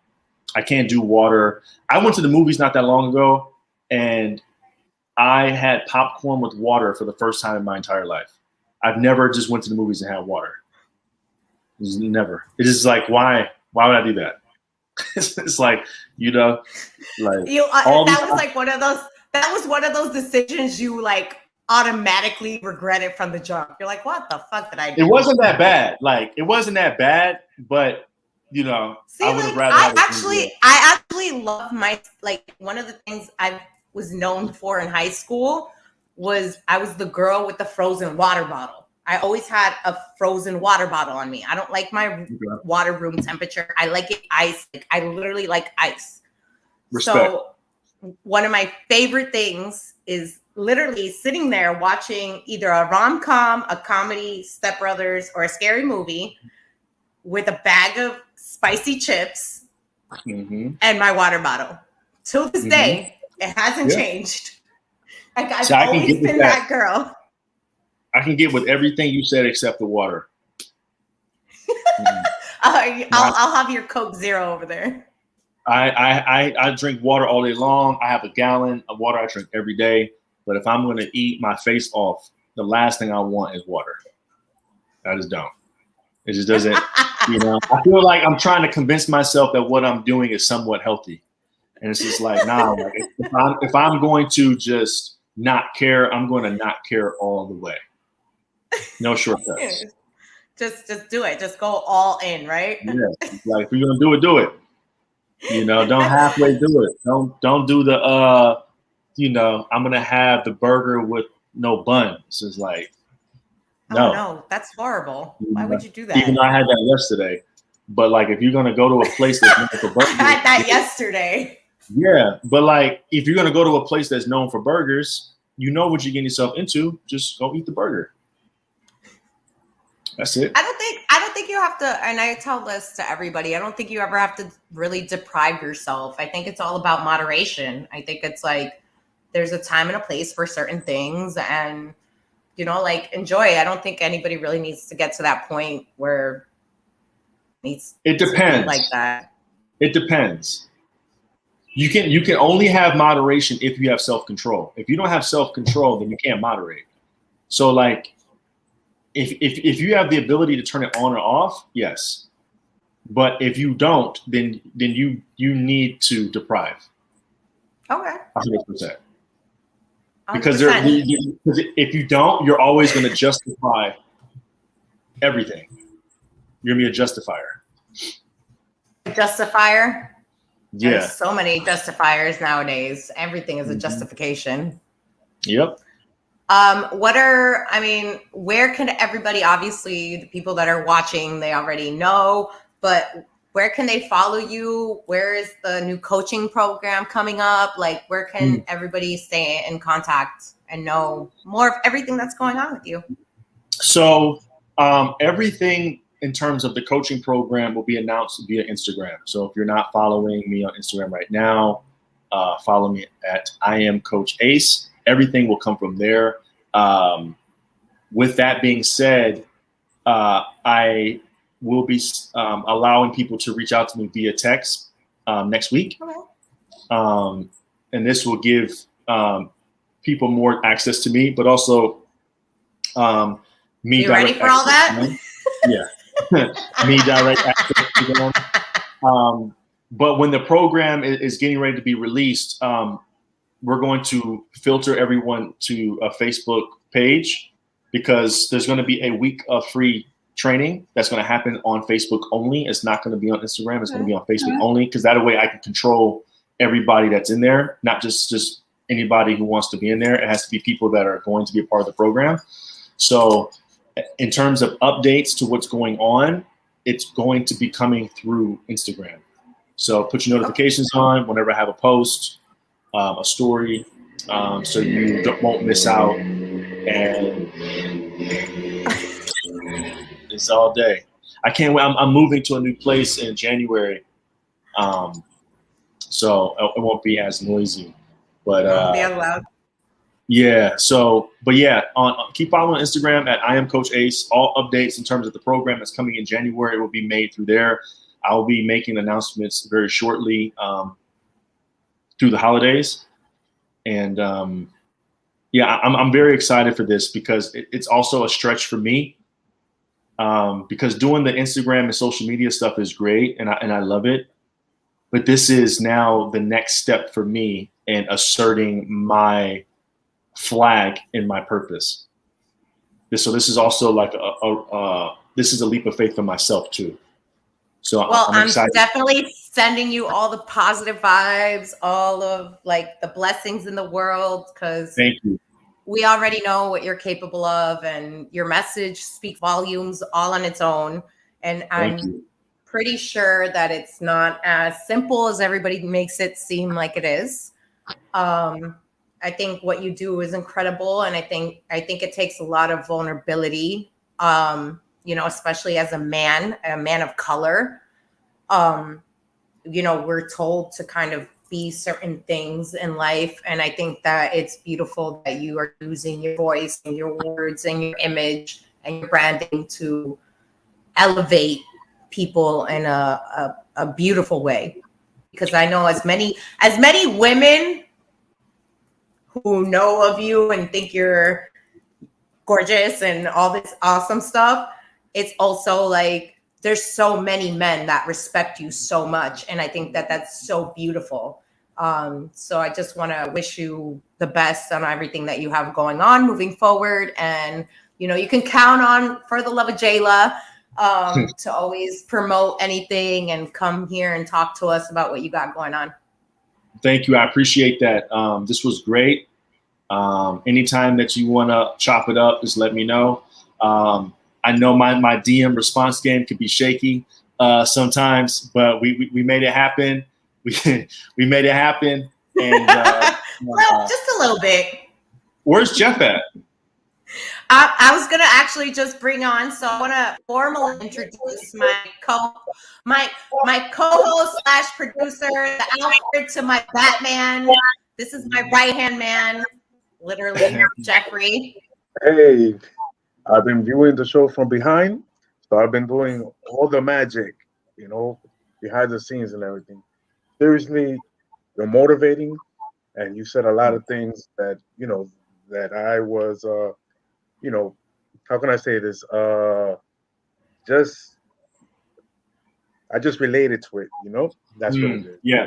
I just related to it, just saying that that you were saving a lot, that you're saving other people, but at the same time, you were drowning, So I just felt, I felt that, because all my life I've always been the one saving and the people.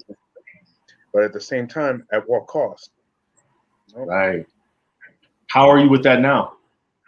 Oh, I'm much, much better and everything. I learned, reading books, reading a lot of books. I read That's a good. lot of books and a lot of seminars, Tony Robbins, Les Brown, And Jeffrey understood the assignment when I said, like, you're going to be my right-hand man. He's like, I'm going to go take ninja classes. I'll call you back. He's like, I'm going to become a whole ninja. He understood the assignment. Like, I was like, okay. I was behind, I was the guy behind the scenes and everything. But you know what? I was not nervous in meeting you. I was more nervous on being on live and everything. Because I was like, okay, So it was more. She was more nervous on meeting, on Cállate, coño. Actually, talking with you. But I was more nervous because the thing was that she said the last few minutes, she goes, "Okay, you're going to get. I'm gonna put you in the beginning of the show." And I'm like, "What?" So. Mind you, if I would have known this, I would have gone to the barber shop. I would have. No, you're good. Brother, look at this. What you talking about? So I was a wreck. And mind you, I went running to the closet, and then I got all formal. And then Jayla said, okay, some of us are formal. And I'm like, I'm not dressing in black. So I said, you know what? I'm going to put this, this shirt on. It's popping though. Yeah, no, I mean, like I said, I was more nervous on being here. But just, just listening to you and just listening, to the whole conversation, I, thank you. Thank you for being on and everything. Oh, man, thank you so much. Well, you did great. You're doing great being on camera. Oh, my God. Did you have your question, Jeffrey? What's your question? Because I know you had a question. He sent me like a whole, when I told him you were going to be on the show, he sent me like a whole timeline of questions. And I'm Come on. I got time. yeah, because the thing was that I was, that I was looking at your IG and everything, and every time that Jayla shares in her story, I'm like, wow, this message, Right. but she answered, but she actually asked one of the questions, what, when you're like in that funk, what, what gets you going and everything, but she answered it, so she took that question, and that's like the only question right now that I have in my mind. But besides the books and everything, what who's your who's the people that you watch? Like I know that you probably seminars, books, and everything. Besides, motivational videos on YouTube. What actually like gets you to actually get on camera and just you Yeah. know just spread the message. Because I That's a was good question. That's a good question. You know, I love Tony Robbins. Another guy that I love a lot, his name is Eric Thomas. yes. Um, and he's actually from where I'm from. He's from Detroit. Oh, okay, Um, yeah. yeah. It's one of those things where I am very blessed that I have a great community of people that I can lean on. That's rooted in faith. So we meet up like once a week. I'm on prayer calls weekly, and the one thing that I saw that was happening was I was consuming so much content from other people that I wasn't living the content that I was consuming. So it was almost like I wanted to keep reading books. I wanted to keep watching videos. I wanted to keep going to seminars. But at the end of the day, at some point, the student has to become a teacher in some regard, and it's almost like when I'm consuming content now, instead of trying to consume as much as I possibly can, it's consuming and then applying what I'm learning. So it's like, knowledge isn't power. It's only power when it's applicated. So, and then. Oh, he froze. It's all right. Well, we'll get him back. No, He's on West Coast time. It's just like my daughter would say, glitching. Oh, there we go. You back on? There we go. Okay, perfect. On. You were glitching, like my daughter would like to say. What, the Wi-Fi here is trash. I gotta tell you.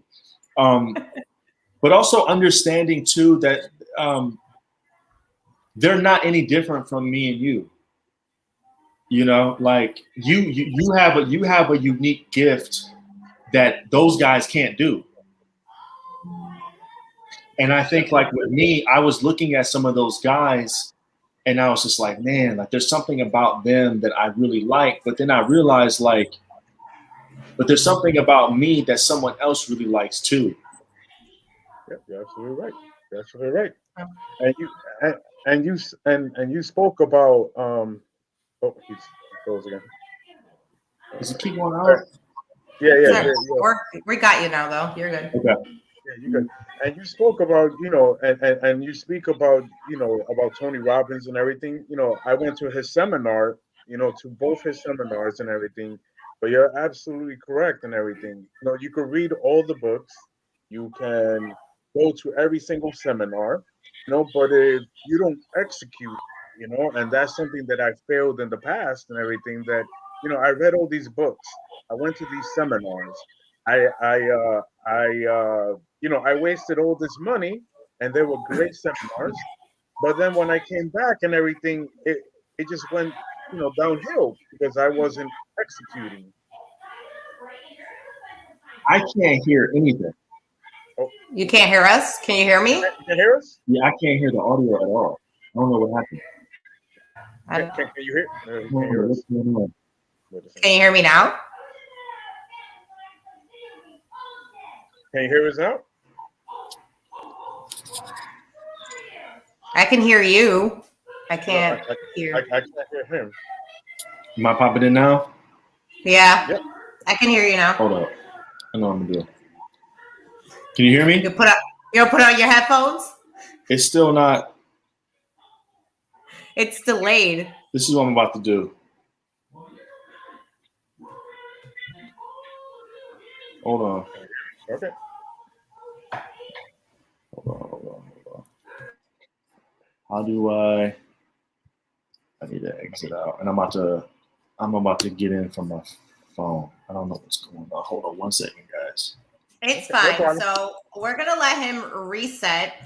Yeah, reset And everything. we are here. Jeff, And thank you for being with me today on your first official day on the job, sir. Yes. And you know what? I was nervous, but now I feel, much better, since I've seen both of you just talk and everything. I guess it was like the camera. I guess it was okay. He's trying to get him back on. But like I think that this is like awesome that it hold on, let me add him on. I You there? had to hop on the phone. I don't know what's going on. Not a problem. The MacBook. Turn it sideways though. There you go. Yeah, the girls were texting me that they wanted to see you there, so I was just making sure that the visuals were correct. What was your question again? I'm sorry. Oh, okay. No. I was just saying. I was just saying that you said. You said that execution. Because in the past, I went to these seminars, I read these books and everything, and I went to two Tony Robbins, seminars, and I was amped up. Like the experience there was crazy, but then when I come back, I'm guessing when we come back and everything, family members, they don't understand, the journey, and then their energy just knocks you out and everything, and then all of a sudden you're here, and then you go down. So when you said Tony Robbins and everything, I'm always reading, but my flaw was that I was just reading and not executing, and not pushing through anything. Like for example, it would be challenging. Like today, it would be challenging to actually be here. But today, Right. I just pushed myself. I said, you know what? Jayla told me, you know what? You're going to be my producer. And mind you, a couple weeks ago, and I'm like nervous.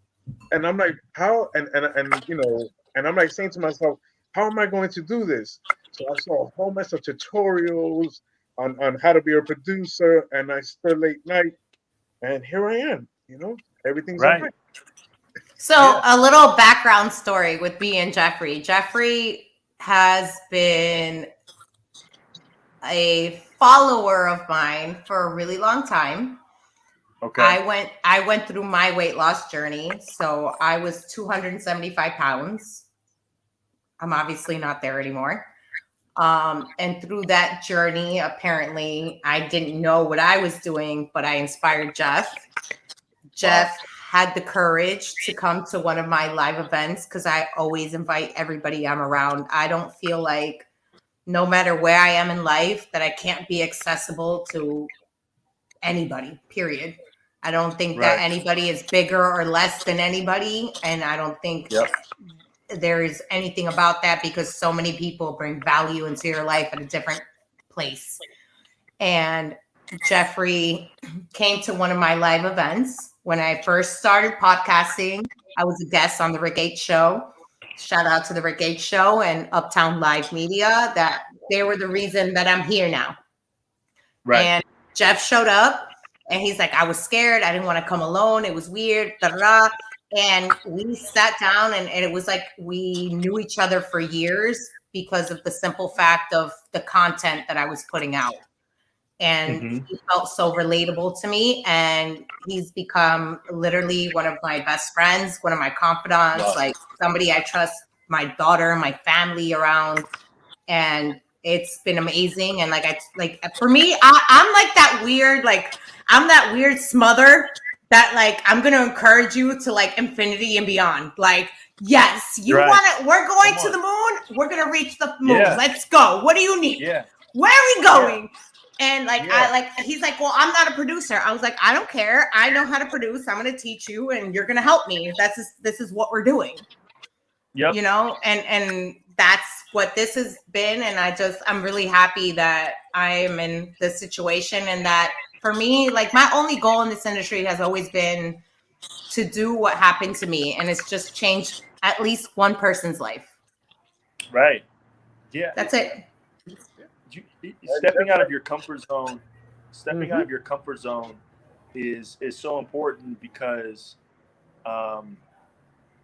you have to step out on faith at some point, right? Because you have to walk by faith, not by sight. And when we're in our heads so much, we're always wanting to know what's the next thing, like I need to know absolutely everything before I make a move. But you can't do that. Paralysis through analysis, or what you're really saying is like, you are the God of your life, and that's not it. You know what I mean? I realized that God wasn't moving in my life, not because he didn't want to, it's because I was sitting in his seat. I was trying to do everything on my own. I was trying to figure it out. I needed to listen to every podcast, read every book, watch every YouTube video, so I could be an expert in this before I move. And then God was like, I didn't tell you to be an expert before you move. I just told you to move. Right. You know what I mean? But it's hard. And most people, that's why people go to school, and that's why people go and get like certifications and stuff like that. It's more of like that backing of like, okay, if I have this piece of paper or this license number or this email, whatever, I'm certified. Like, I can say something, when in reality, it's been in you the whole time. Yep. And you kind of got to just like understand that it's already in there. Now, that doesn't mean that you don't research, you don't learn, you don't grow or anything like that, but you're never going to be ready. Like, when I made my first TikTok video, I wasn't ready. It's like parenting. You're never going to be ready. You're never going to be ready. Like, I didn't think that what I was doing was going to turn into what it turned into. You know, I had no idea. I couldn't think that. I had no idea where I was going. I just felt like this is what I was supposed to be doing, and I just did it. And with that being said, when that happens, there's going to come a point where your movement is going to start to create momentum.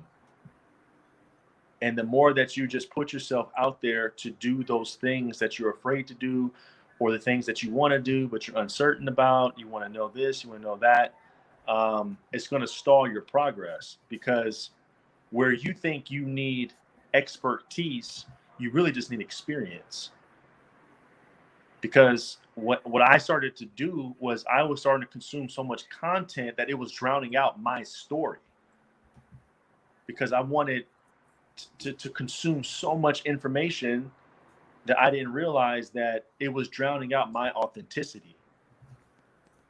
You know, so now, like, when I watch certain things, of course I'm watching to be motivated and inspired, but that's another thing I wanted to tell your listeners too. There's a difference between being motivated and being inspired. Motivation and inspiration are not the same. And 100%. Motivation is an external transmit of energy from person to person, right? So like, there could be someone that's watching this right now and feeling motivated. It's like, I'm gonna go work out, I'm gonna lose weight, I'm gonna do this, that, and the third. But when that alarm goes off at 5:30 in the morning, that motivation from yesterday is not there. You know, so you kind of have to look at things like, because just because you're walking in purpose, what you feel you're called to do, it doesn't mean you're always gonna love doing it. Just because you love doing something doesn't always mean you're going to love to do it. And no, it's hard because realistically, like, people don't understand that. Like, it looks great on video, but there's way more to it. Yep, 100%, and way more to it. We live in a time right now where everybody moves off of feelings. How I feel. Do I feel like doing this? Do I not? I don't feel like it. I'm sore. I'm this and that. When purpose really doesn't care about how you feel, to be honest. Facts. It's about doing it despite how you feel. Now, of course, you need to listen, be like, hey, do I need to take a break?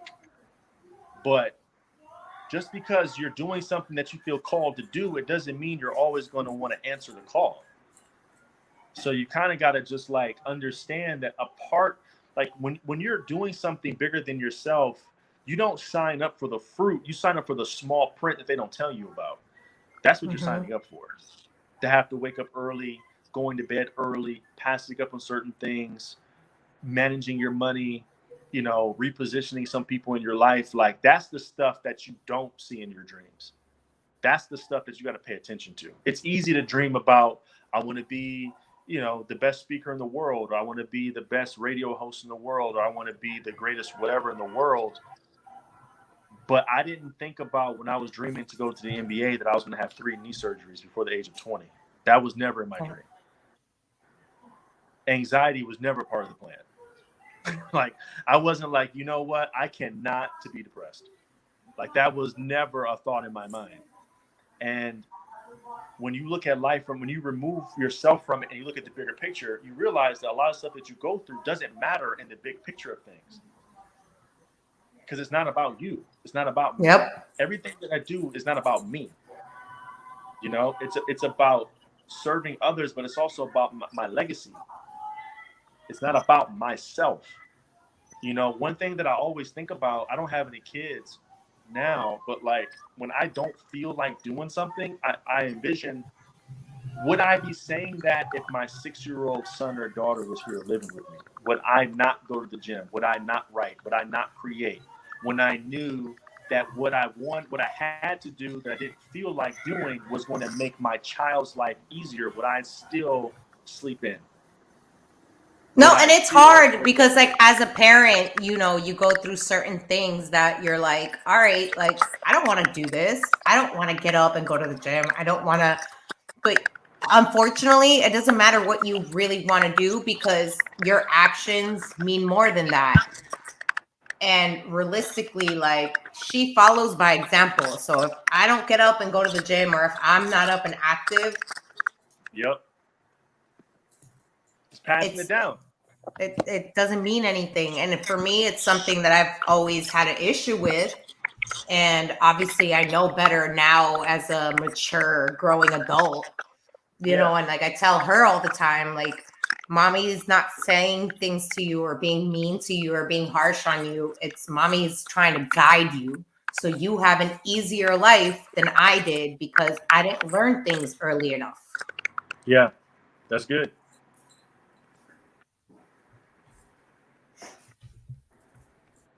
I got Jeff on mute. What happened, Jeff?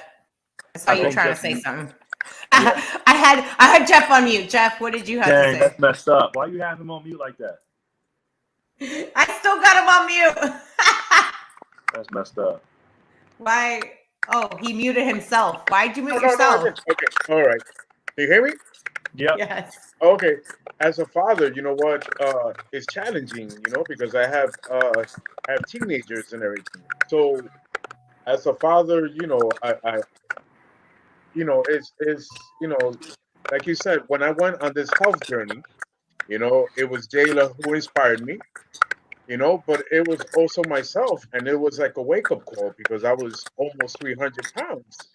So, you know, to get up at 3 o'clock in the morning and to go to sleep early and to give up, you know, just to give up the time of hanging out, of not doing, and it was like a journey. And it's funny because, you know, but you know, when I met, you know, Jayla, you know, when that day when I met Jayla, I had doubts. I'm like, what are you doing? You know, and then something pushed me, you know, something pushed me to Jayla, you know, and I said, you know what, you know, the hell with this, you know, I'm just going. And like I said, I thought that it was going to be just that one night, and that's it. You know, I thought that, you know, and it's been a ride, you know, that it's been a crazy, wild, fun ride, you know, with Jayla. That you know that she, that she's been a sister to me and everything, you know. And when she has to show me tough love, she showed me tough love. But like I said, today I was nervous, and we're here right now, and I'm like excited, because even though I'm still practicing, but I'm doing, and I'm not just Right. looking at videos. But as a Yeah. father, I just want my kids to be proud of me because Come no on. one taught me how to be a father, and Right. that's the scary part. When you have two kids and you just want to do the best for them, but then no one taught you how to be a father. So that's the challenge, you Yeah. know. Yeah. And that's it. And then also too, like to your point, like, a lot of the stuff that we do, especially like if you're doing something that's bigger than yourself, Yes. you you're doing a lot of unlearning. Yes. Yes. Like it's you have to unlearn a lot of things so you can make room for the things that you're supposed to learn. And like even like with me, a lot of the stuff that I do, I can't really go to my parents for advice. I can't really go to my brothers for advice, and it's nothing against them. It's just like the walk that I'm going to, no one's really walked before. Walk that path, yeah.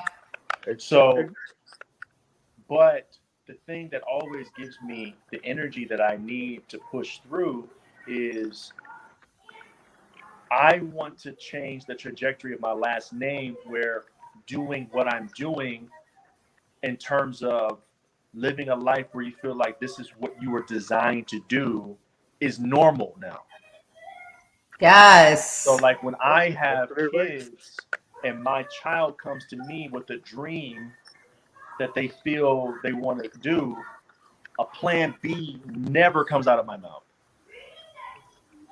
And it's hard. It's not easy because like my parents, obviously they're immigrants. They came from Costa Rica, El Salvador. Like they came here for that sole purpose, but at the same time with that purpose, they have their foundations. Yeah. And with their foundations come a certain tunnel vision almost of what should be rather than what they actually came here for, which is create open doors.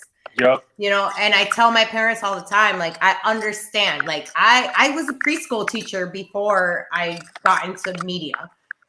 And yeah, I was a preschool teacher since high school. I have my degree in teaching, and I went to school and college for hospitality management. And to them, they're like, just open a preschool, like, get out of this radio thing, get out of media. Like, why are you bothering still? Like, why? Like, you could just do that, and that's gonna make you money. And we lost him. He'll be right back. We can have that conversation. But like, realistically, like, going through those things, like, they have certain visions, expectations, and like what you should in that box be. And when you're trying to live a life of, I love my dad, and my dad came here, and he's always been very blunt about it. I do what I do because the money it makes me provides for you guys, and that's why I'm okay with it. Do I love my job? No. I hate my job. I don't want to do this shit, but I do it, and respectfully, but I do it because I love providing, and the money that comes from that helps me fulfill those expectations. So for me, I took it literal on some, like, I don't ever want to live that life. It's not about money. It's not about anything else for me, but actual, like, I want to be happy doing what I do. And I want to be happy, like, doing what I love. And I want my daughter to take it to a level up. If I'm not, maybe I'm, because I don't know I don't know what people think, but I'm really not making money like that. So I want my daughter to take it up that next level where she can actually do what she loves and also make money out of it. Where I've taken it that next level from my dad, where he did things for one reason. Here I am doing it for my reasons. All right, how are we going to take this legacy, this generation, this lineage to the next step? Yeah, no, that's good. No, Would you say, exactly. Jeff? Sorry, did you say something? No, go ahead, Jeff. Yeah, no, like I said, like like our parents, they came, to this country, with their dream, and I understand that our parents want, the best for us and everything. But the thing is that their dream was to come to this country. Our dream is our dream. And the Mm, thing is that when, for example, when I went to seminars, when I started trying to better myself, my mother would criticize me. Why are you doing that? right. Is it finishing?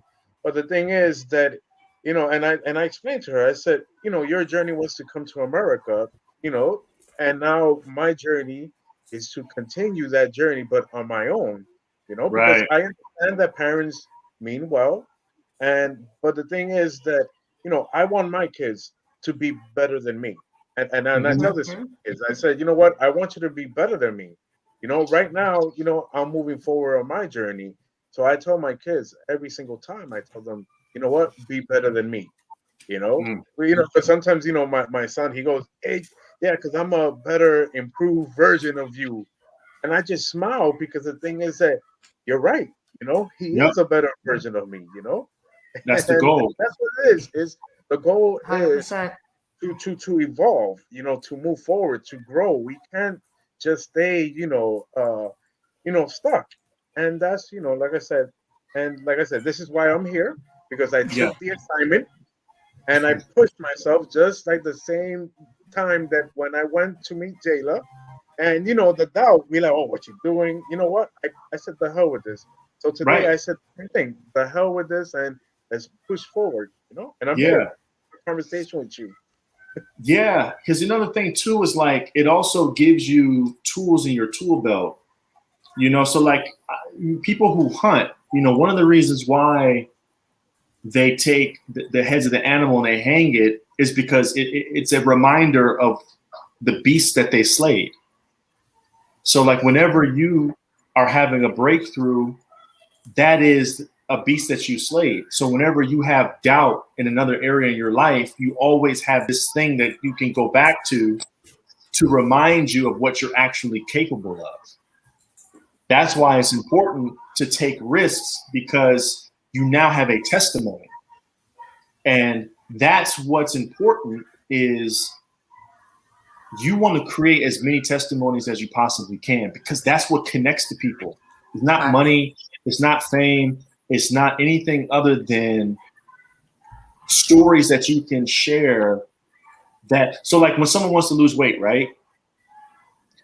It's the before and the after that connects to people, right? So you saw her journey, Yes. right? You saw the before and you saw the after.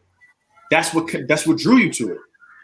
Yep. Because you saw the before, and everybody always relates to the before. Everyone can't relate to the after. Yep. But when you're sharing your story of the before and you're sharing how you got to the after, you're helping give people hope that they can do that too. And like when we're talking about raising kids, again, you guys are parents, I'm not. So, but the more beasts that you slay in your life, so to speak, you are creating freedom for your kids to be able to dream and do bigger. Because you're creating evidence that if mommy and daddy did it, then I can too. So like, I want to be able to outsource my inspiration from my kids as little as possible. Meaning, because I don't want to be the reason why my kids can't come to me for advice because I didn't do what I was supposed to do for my life. So like if my kid has a question about a dream, I want them to come to daddy and mommy, because daddy and mommy did this. We did it. We know what it's like. We know what it's like to take risks. We know what it's like to go out there. We know what it's like to go against the grain. I don't want 100%. my kids to come to me and ask for advice and I can't give it to them, not because I'm not knowledgeable, but because I refuse to take the risks to get the experience, to have the answer to pass down to my kids. I don't want another man to pass down their jewels to my kids because they did something that they were supposed to and I didn't. Yes, I want them to come to me for that. Yes, and that takes a lot. And it's some, like, honestly, for somebody who doesn't have kids, Yeah. that, like, you're more Okay. advanced than most people who already have them. Well, because I mean, that's the it's just, benefit. it's a different realm. It's hard. It's not easy, and especially nowadays with social media and all of this, like YouTube and all the technology. Like my daughter, I always tell everybody, my daughter's going on a 16. Mm-hmm. Like, she's already in another, like, we have conversations, and luckily for me, I'm the type of mom that we have adult conversations. Like, I'm not going to baby her. I'm not going to do that.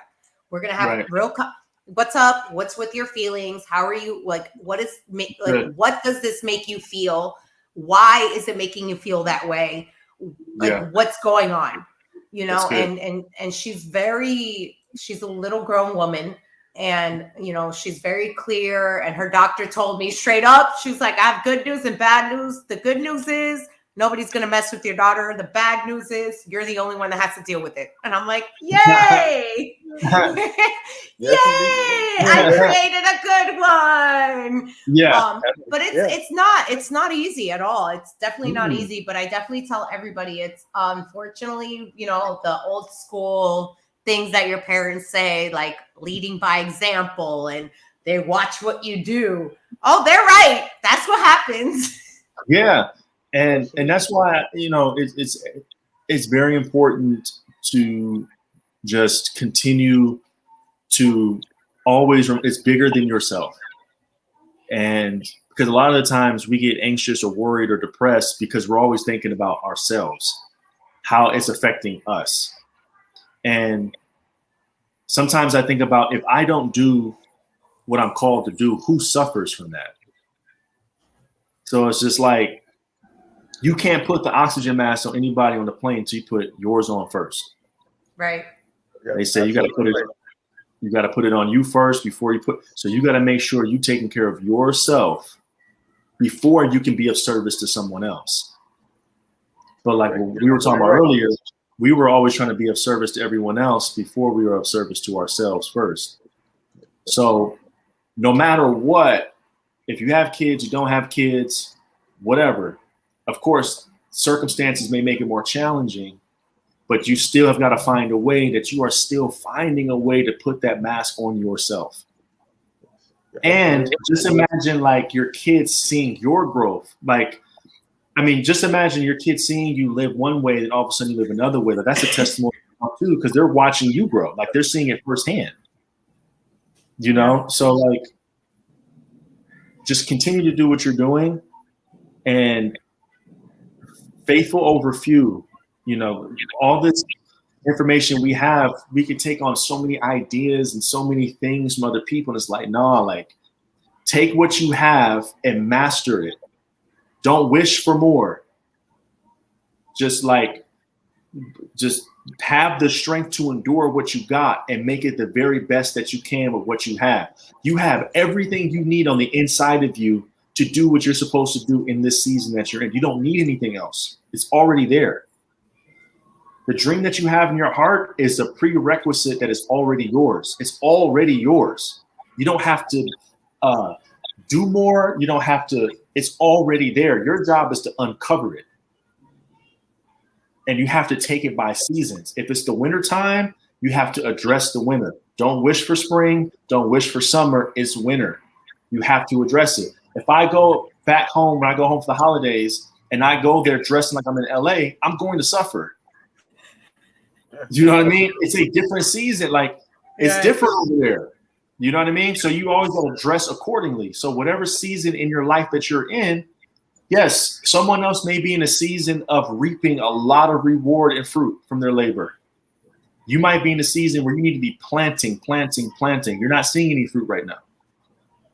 But you can't compare your winter to someone else's summer. Because indirectly, you're telling God that what you have isn't enough. Exactly. Yeah. No, you're absolutely correct on that. You know, and I think that, you know, the issue with social media is that when you see someone doing, you know, well, You know, better than you. Yeah, better than you, exactly, better than you and everything. You start. So then, what I taught myself is because when you do that, you're also blocking your blessings. So you're saying, that this person getting that is bad. So, what I learned is to be happy for others, to celebrate others. Because the thing Yes. is that if we celebrate others, we're also celebrating ourselves. Right. Wow. I mean, that's Dang, I Jeff, we need to be interviewing you. Jeffrey said, "I came prepared for the assignment today, Dang, that was man." a bar. Hey, no, I can't prepare that everything, but no, but seriously, you know what? You know what? I think that social media, everyone puts, their their best picture, but they don't put, the behind the scenes. They don't put that, and that's something. They don't post pictures like me, just like picking my boogers and shit. Exactly, exactly. Everyone, you know what? Everyone posts, them, in a tropical island, or with a Yeah. model. But then, but they're not showing, their hardship. How did they, they had to struggle, they had to move forward, they had to work, and that's what it is. That what I love about, the people that follow me is that I share that with them. I share, my good days, and I share my bad days, because I want, like I said, like this journey, like when I go to the gym, there's days that I don't want to go to the gym. There's days that I don't, that I sit in my car and I'm outside of the gym for like a good 20, 30 minutes saying, I really don't feel like going into the gym. Ace had that chuckle like, oh yeah, I've been there. And then, and then you're like, really? But then something inside of me, you know what? I say, I'm not going to negotiate with my comfortable self. You know what? Get into that environment, because once you're inside an environment, you become part of that environment. So if you're in a crappy environment, you're going to be, in a crappy feeling. But when you go to the gym and you see people working out, you know what? It inspires you, it motivates you, and that's, But like I said, we have days, that we don't want to do anything, and we got to push ourselves, like you said. It's infectious, and that's why your like you said, your environment, your ecosystem, like who you surround yourself with, is important. Because if you're doing the best and you're the wisest and the smartest person in your circle, like you got to get out that joint, or you need to expand it a little. Yeah. Because you have to be able to lean on others. That's why having accountability partners is so important. Because you're trusting someone with your dream, you're trusting someone with your results, and you are admitting that I'm not strong enough to do this alone, and you're not. Like people, no one is self-made. No. Like it's not like people. I'm self-made. No, you're not. Because guess what? Someone signed that check that you just deposited into the bank. Like you might have made the money, but you're not self-made. You're not self-made. Like you have to rely on a community.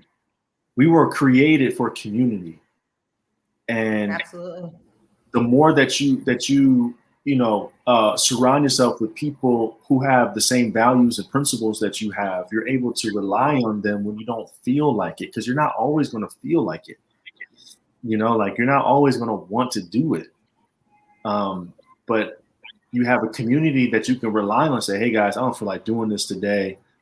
Then they're going to send the voice notes, they're going to call you, they're going to text you, they're going to FaceTime you, and they're going to say the right thing that's going to make you snap out of it. Exactly. And I have that too. Like you have to rely on people. Like there's days like, especially like with the content that I make, it can be very draining, and because the content that I make, the messages I get are deep, like the emails. People resonate with you so much, because realistically, that's one of the reasons I started following you. And I tell you all the time as a joke, and I'm like, yo, stop yelling at me. And I say it all the time. I'm like, yo, stop yelling at me. Like why are you talking directly towards me? What did I do to you? I'll be talking right at you. But that's honestly, like, people don't see the other side. They just see your message, but people don't see that what that actually takes from you. Or like you said, the messages that you're getting, because people resonate, and when they resonate, it's like they feel like almost like okay to like pour it out. Like, I need to let this out. Yeah, no, it's true, and I welcome it, you know. But at the same time, like, it can be draining because you almost are like, if I don't make this content, you know what I mean? Like, someone ain't gonna make it, Right. you know? That's a lot of pressure. It's a lot of pressure, but again, that's why you gotta have a good circle, because they'll be like, bro, like, no, like, you are not responsible for anybody. Mm-hmm. Like, no, like, you need a break. You know, like, you should never be creating out of desperation. Like, you shouldn't be creating and doing things because you feel desperate or you feel like you have to do this, or don't do that. You know what I mean? Like, you create because this is how you were created to be. And sometimes, like, I have to rely on people to be like, man, like, I don't feel like doing this. And sometimes they'll be like, yo, like, keep going. Sometimes, like, you just need to take a break. So that's why on Mondays I don't post. So Mondays is my Sabbath day. That's my way. I get off social media. That's you're on like nail salon schedule. Mondays. Oh. Yeah, like, no, I don't. You know what I mean? Like, I don't post on Monday because I have to make sure that I'm charged up, because my whole day is spent pouring out, giving. And if I'm not putting that same energy into myself, I'm going to get drained out, and I'm going to start regretting what I'm doing, you know, and I don't want to get to that point where I feel like I'm resenting my work. Facts. You know what I'm saying? So, like, you when you were talking about, you know, I resonate with that a lot. Like, you in the parking lot at the gym, you're like, yo, like, it was good. You know what I mean? And every time you get there, it's like, man, your song, come on. Let me just listen to this song real quick. You know, you see a funny video on the gram. Let me watch this real quick. Next thing, 20 minutes go past. You're like, man, I'm telling you, there. You start saying all these things in your head to justify going home. And that's why people go through, you know, Alcoholics Anonymous, stuff like that. They have a sponsor for stuff like that. You know, it's not to cave into certain things. But, you know, the last thing I will say is, we have to live by principles and not through our feelings. And I think that if we operated more out of principles, if this world operated out of principles, if this country operated out of principles, there'll be a lot of things that we just would have avoided. 100%. You know, everything is how I feel. I need you to agree with how I feel. And it's just like, but, you know, someone told me this anecdote, and they said, you know, when you have a business and you have employees, you're hiring character, not hiring people. So, because if you get too attached to the people, you will start to bend more when they break the rules or don't obey the standards or principles that you have for your business. And you have to protect your business regardless of the people. The business and your principles and the spirit of what you do comes before the people that work for you. So, like, you. Oh, he froze again. He'll be back. Got frozen for a second. My back. No, Yeah. Yeah, you're back. Like, big Fortune 100 companies, they have a mission statement, and you got to know that thing inside out. And if you don't agree with it, if you don't abide by it, you're fired, because the mission of the business comes before the people that work there. So, like, when you're surrounding yourself with people, you have to surround yourself with people that have the same mission statement as you. They could be in a different field of work, but the mission statement is transferable. So you don't start making excuses. Oh, that's just how that person is. We all been there. Like, we stayed in relationships way too long because we started, we care too much about the person and not enough about our standards, our values, and our principles. and then we start making excuses for these individuals. Oh, that's just them, or they just go through that. That's how they are, and you start justifying their behavior. But in return, your business or you is suffering.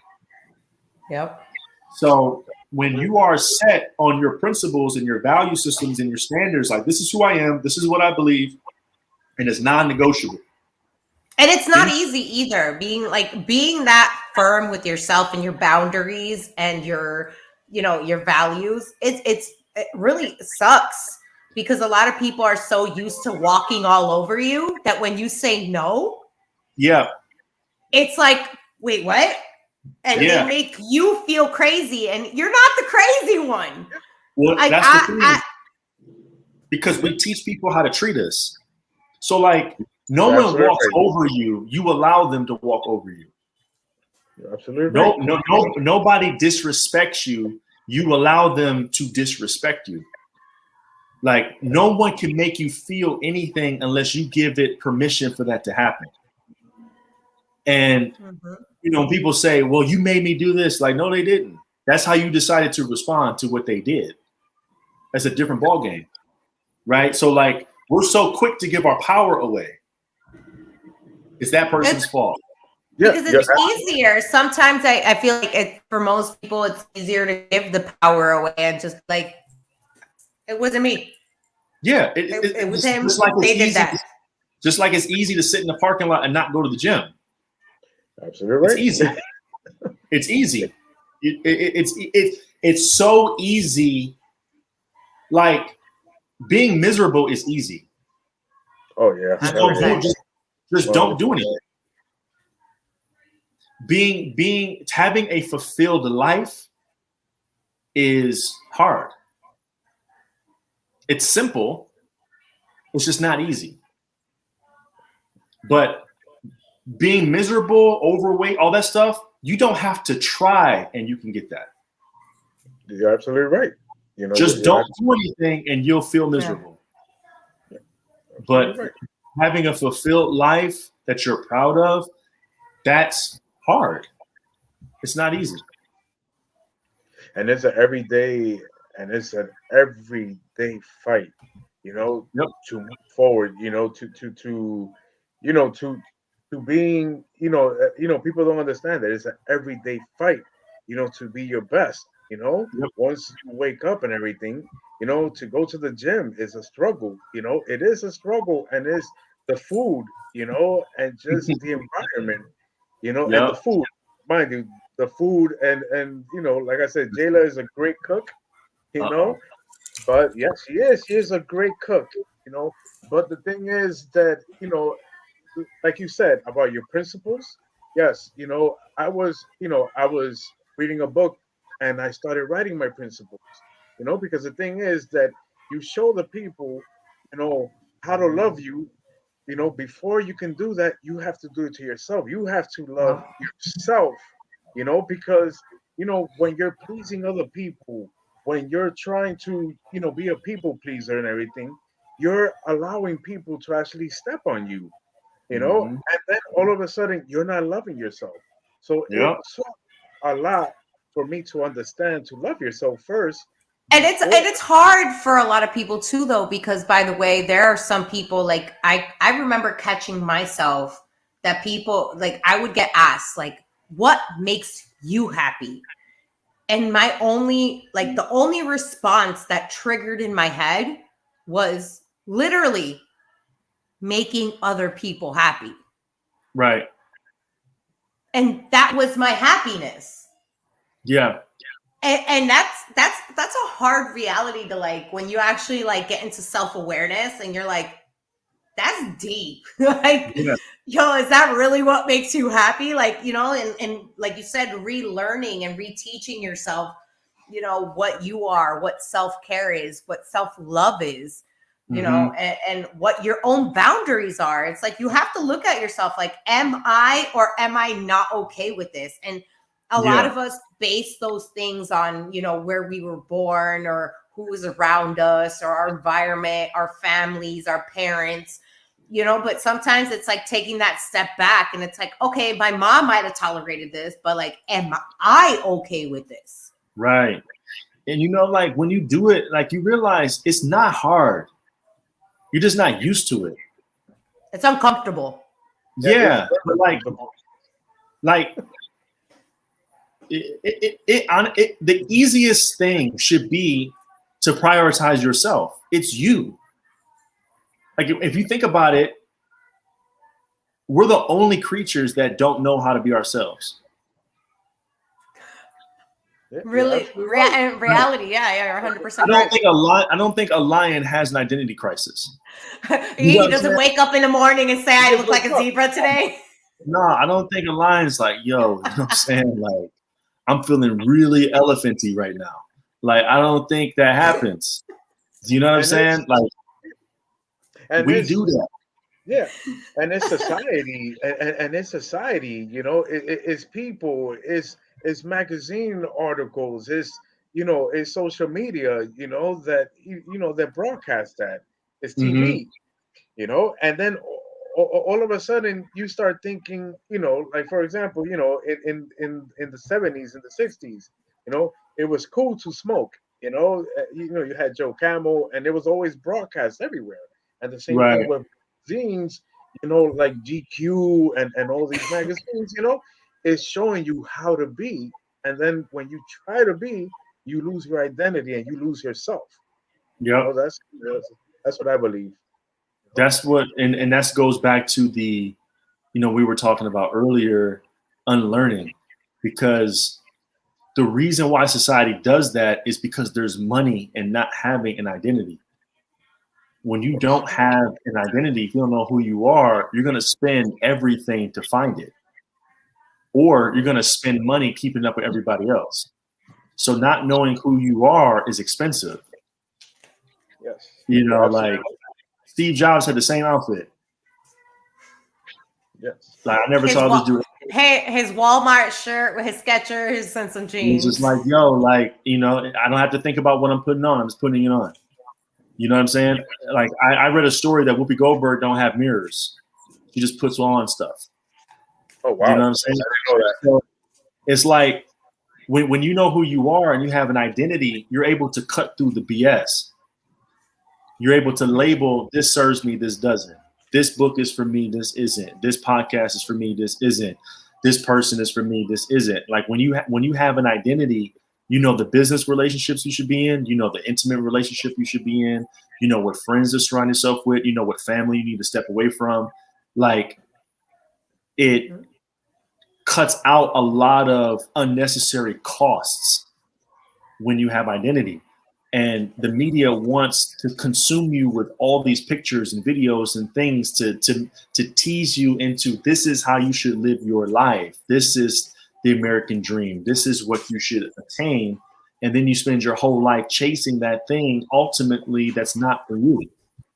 Next thing you know, you're in your 40s, and you have all these responsibilities, and it becomes less likely.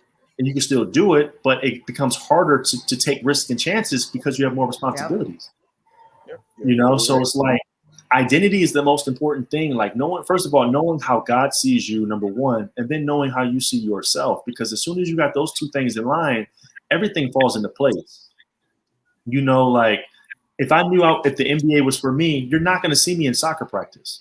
That's not like, I'm not playing tennis. You know what I'm saying? Like, I'm not doing it. Like if I want to be an actor, you're not going to see me in a construction site. So like, I'm only going to surround myself that's in alignment with my identity. So when you went into the gym and you didn't feel like going in, it made you work out because you were in an environment with people that had an identity for why they were there, and it was infectious. You fed off of it. When you surround yourself with people who make money and you're struggling to make ends meet, or you're on the come up with your money, when you're around people that have it and do well with it, it's infectious because you're around people that have an identity with their wealth, and that rubs off on you. Mm-hmm. So not who are the people that are talking and who's actually living it. You make better decisions that way. Yeah. And with family, and with family, I heard something that with family, you just have to love them, but from a distance. Mm-hmm. Family, but sometimes certain people that are your blood, they, you know, they want to, put you down. So you know what, so I've learned, to actually distance myself from people.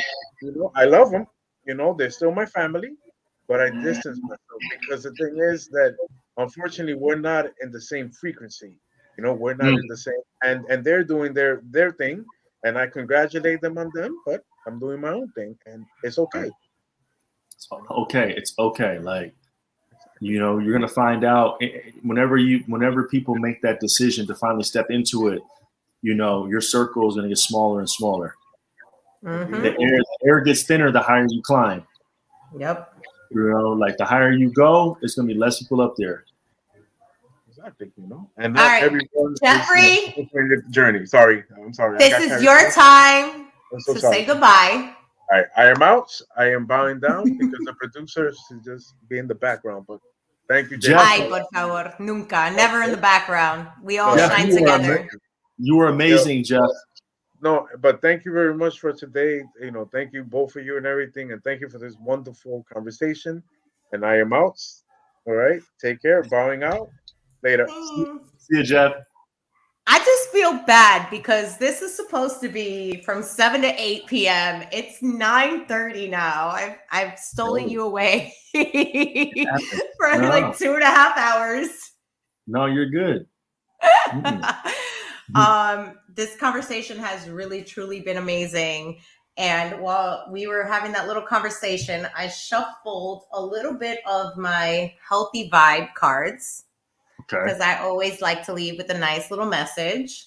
And the one that fell on the floor says, I accept you. You are perfect exactly as you are. Amen. So I don't know who that message needed to go to or everybody, but you are perfect the way you are. Come on. Like Bruno Mars said, you're amazing just the way you are. Love that song. Such a sucker for Bruno. He's the best. I love Bruno. One of my favorite songs of all time. Like it's like one of those songs. What is one of those songs for you? Before I tell you mine, what is one song that no matter what funky, weird position you're in, that always just makes you feel better? At least to top 3, because I think there's one for like every type of vibe. Top 3.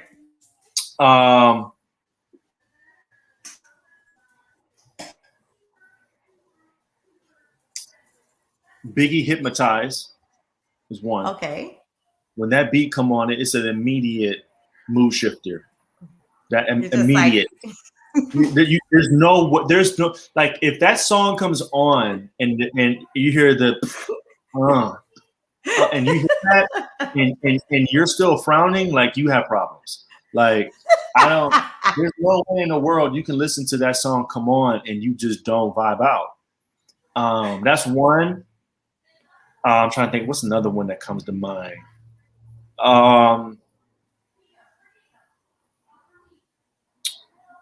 I would say Bruno Mars Chunky.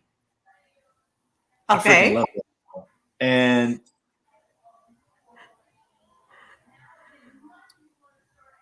Remember the Time. Michael Jackson. Okay. Oh, I love that song. That's and the another video one. was amazing too. That's another one when that beat come on. Doom, doom, doom, doom, doom, doom, doom, doom, doom, doom. It's just like, it's gonna be all right. What's yours?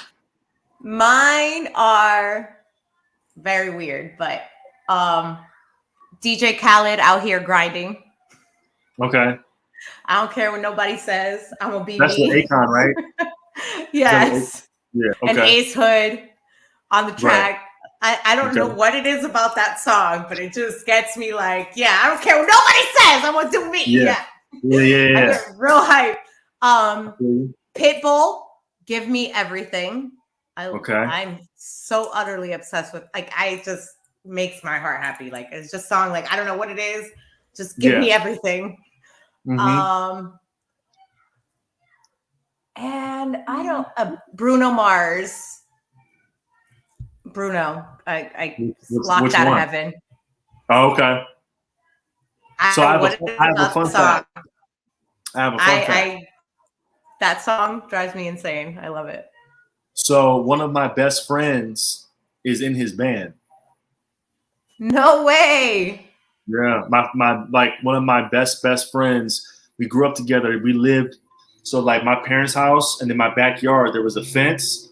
He was the house on the other side of that fence. We grew up together. Okay. Yeah, he's his musical director, and he plays bass for him. Yeah, he wrote the song "Treasure." Really? That's so. I think that's so dope, though. Like that's such a cool, like, because obviously, like, I love music, and for me, like, the reason I'm in radio and I'm doing what I do now with my life is because I grew up with music. So, like, I remember my dad, you know, changing the oil on his car and the windows up, my mom cleaning and music blasting, and I've worked for 80 stations. And everybody's like, you're mad young. Why are you working here? And it was like, because this is what I grew up on. Like, I saw that Toto was coming with Journey. And I was like, sign me up. Like, where am I going? Africa. So excited. Oh, one of the best songs of all time. Ever. That song hits. And by the way, if you've never heard Weezer's The Teal album. Okay. Amazing. They do No Scrubs. They do Africa. They do like a bunch of like cover songs. Yo, fire. Weezer killed it. So for all of y'all who like a good cover, just listen to the Weezer Teal album. Yeah, Weezer. I'm a super dork. So for me, like, it just is what it is. But I really do appreciate you being on the show and taking so much of your time to be with us and giving me extra time. This conversation has been beyond amazing. And I can't wait to see all of the stuff you have to come, all your content, your coaching, all of that. You know, you can count on For the Love of Jayla. Me and Jeff will be here to help you promote anything you need. And I just want to, like, honestly, just say thank you. It's been awesome. This is an amazing conversation. I'm really happy. No, I thank you so much. I appreciate that. And I had an amazing time, all 2.5 hours. It was great. No, it was great. No, look, I can go another hour. So, but it was great. Don't tap me with a good time. We're about to turn into the WrestleMania podcasting right now. I feel like this is just the pre-show. But no, anytime that you want to have me on, just say the word and then I'll be on. Thank you so much, and literally for everything that you do. I know that not only for, you know, from what I talk, because I stay in constant communication with my followers, the males and the females equally have so much amazing praise for you and what you do and the messages that you send out, because I know it's not easy in the world that we live in, what you're doing, and just continue to kill it and be you, because you're definitely inspiring most of us. Stop yelling at me so much though on the ground. I'll make sure I keep that in mind, that when I put a video out, to make sure I'm not yelling at you. Be like, Jayla, I'm not yelling at you. I'm not yelling at you. I'm gonna put that in the caption. But I mean, that's crazy though, because that's how good, like, you know, like your messages actually hit. Like, you know, like I tell, like, when I see them, there's times where I'll, you know, not to sound creepy and shit, but there are times that I'm in a really funky place where I sit there and I just replay over and over and over. And it's like low key, almost like a comfort zone. Like, it's my safe space. Like, it makes me feel like, okay, I'm not crazy. Like I'm not the only one feeling this. Like, you know, and I'd say it, and I've always been very vocal with you on that. And I've always said, like, you know, certain things like, thank you. Oh my God, the right timing, or you know, you really hit it on the nail, like for sure. Yeah. And just continue doing you, because like you said, like, I know it's not easy. I know it's a big weight on your shoulders to bring God's message to the world, especially in a world that's very ungodly. Right. And, you know, I know it's not easy, but we appreciate you. Thank you so much. I mean, you know, it's fun. You know, it's you know, it's been a wild ride these last 2 years. It was an unexpected journey, but, you know, I love being on this journey. I love being on this path. And even when it does get, you know, daunting at times, like everything does, you know, I'm constantly reminded, you know, through, you know, people like yourself that, you know, what I'm doing is the right thing. So, you know, I wouldn't want to be doing anything else than what I'm doing right now, you know, with the content and what's to come. And, you know, just the last thing I'll say is, you know, for anyone that's watching and listening, like, you know, your gift will always make room for you. And you don't know when, you don't know how, you don't know where, you don't know why. But if you operate and be who you're supposed to be, and you're using your gift, the thing that you do that's come so easily to you, it comes so natural to you, and you put that out and whatever that is, and you work hard at it and you make it a skill, you'll be surprised at what you can do in 3 months, 6 months, or a year. But you gotta just work at it and use your gift. Like that is your ticket, is your gift. There's something that you do extremely well that comes so natural for you that you are supposed to tap into every single day. Stop yelling at me. All right, this is enough. Enough of the conversation now. I saw the sun set in LA from your window. Yeah, it's been set since like 4:30. It's 6:40 right now. It's almost bedtime. It is. It's 9:40 over here. I gotta put my daughter to bed. I gotta go be mom now. Thank you so much for being on. I really do appreciate you. We had an amazing conversation, and I'm looking forward to all that's to come with you. And obviously, guys, you can tune in for The Love of Jayla every Tuesday, 7 p.m. here on the YouTube and all that fun jazz that everybody likes to promote. That I don't promote. I'm not like that. I really appreciate everybody. Yeah, man. I got a nice little last comment for you, sir. His words are comforting. I be replying to Jayla. Love you, Alma. Love you, Alma. Just know you're doing amazing things, and I'm really happy. And thank you so much for being on the show. This has been awesome for me, and I really appreciate you. Of course. Thank you. Thank you. All right, guys, catch you next week. Bye.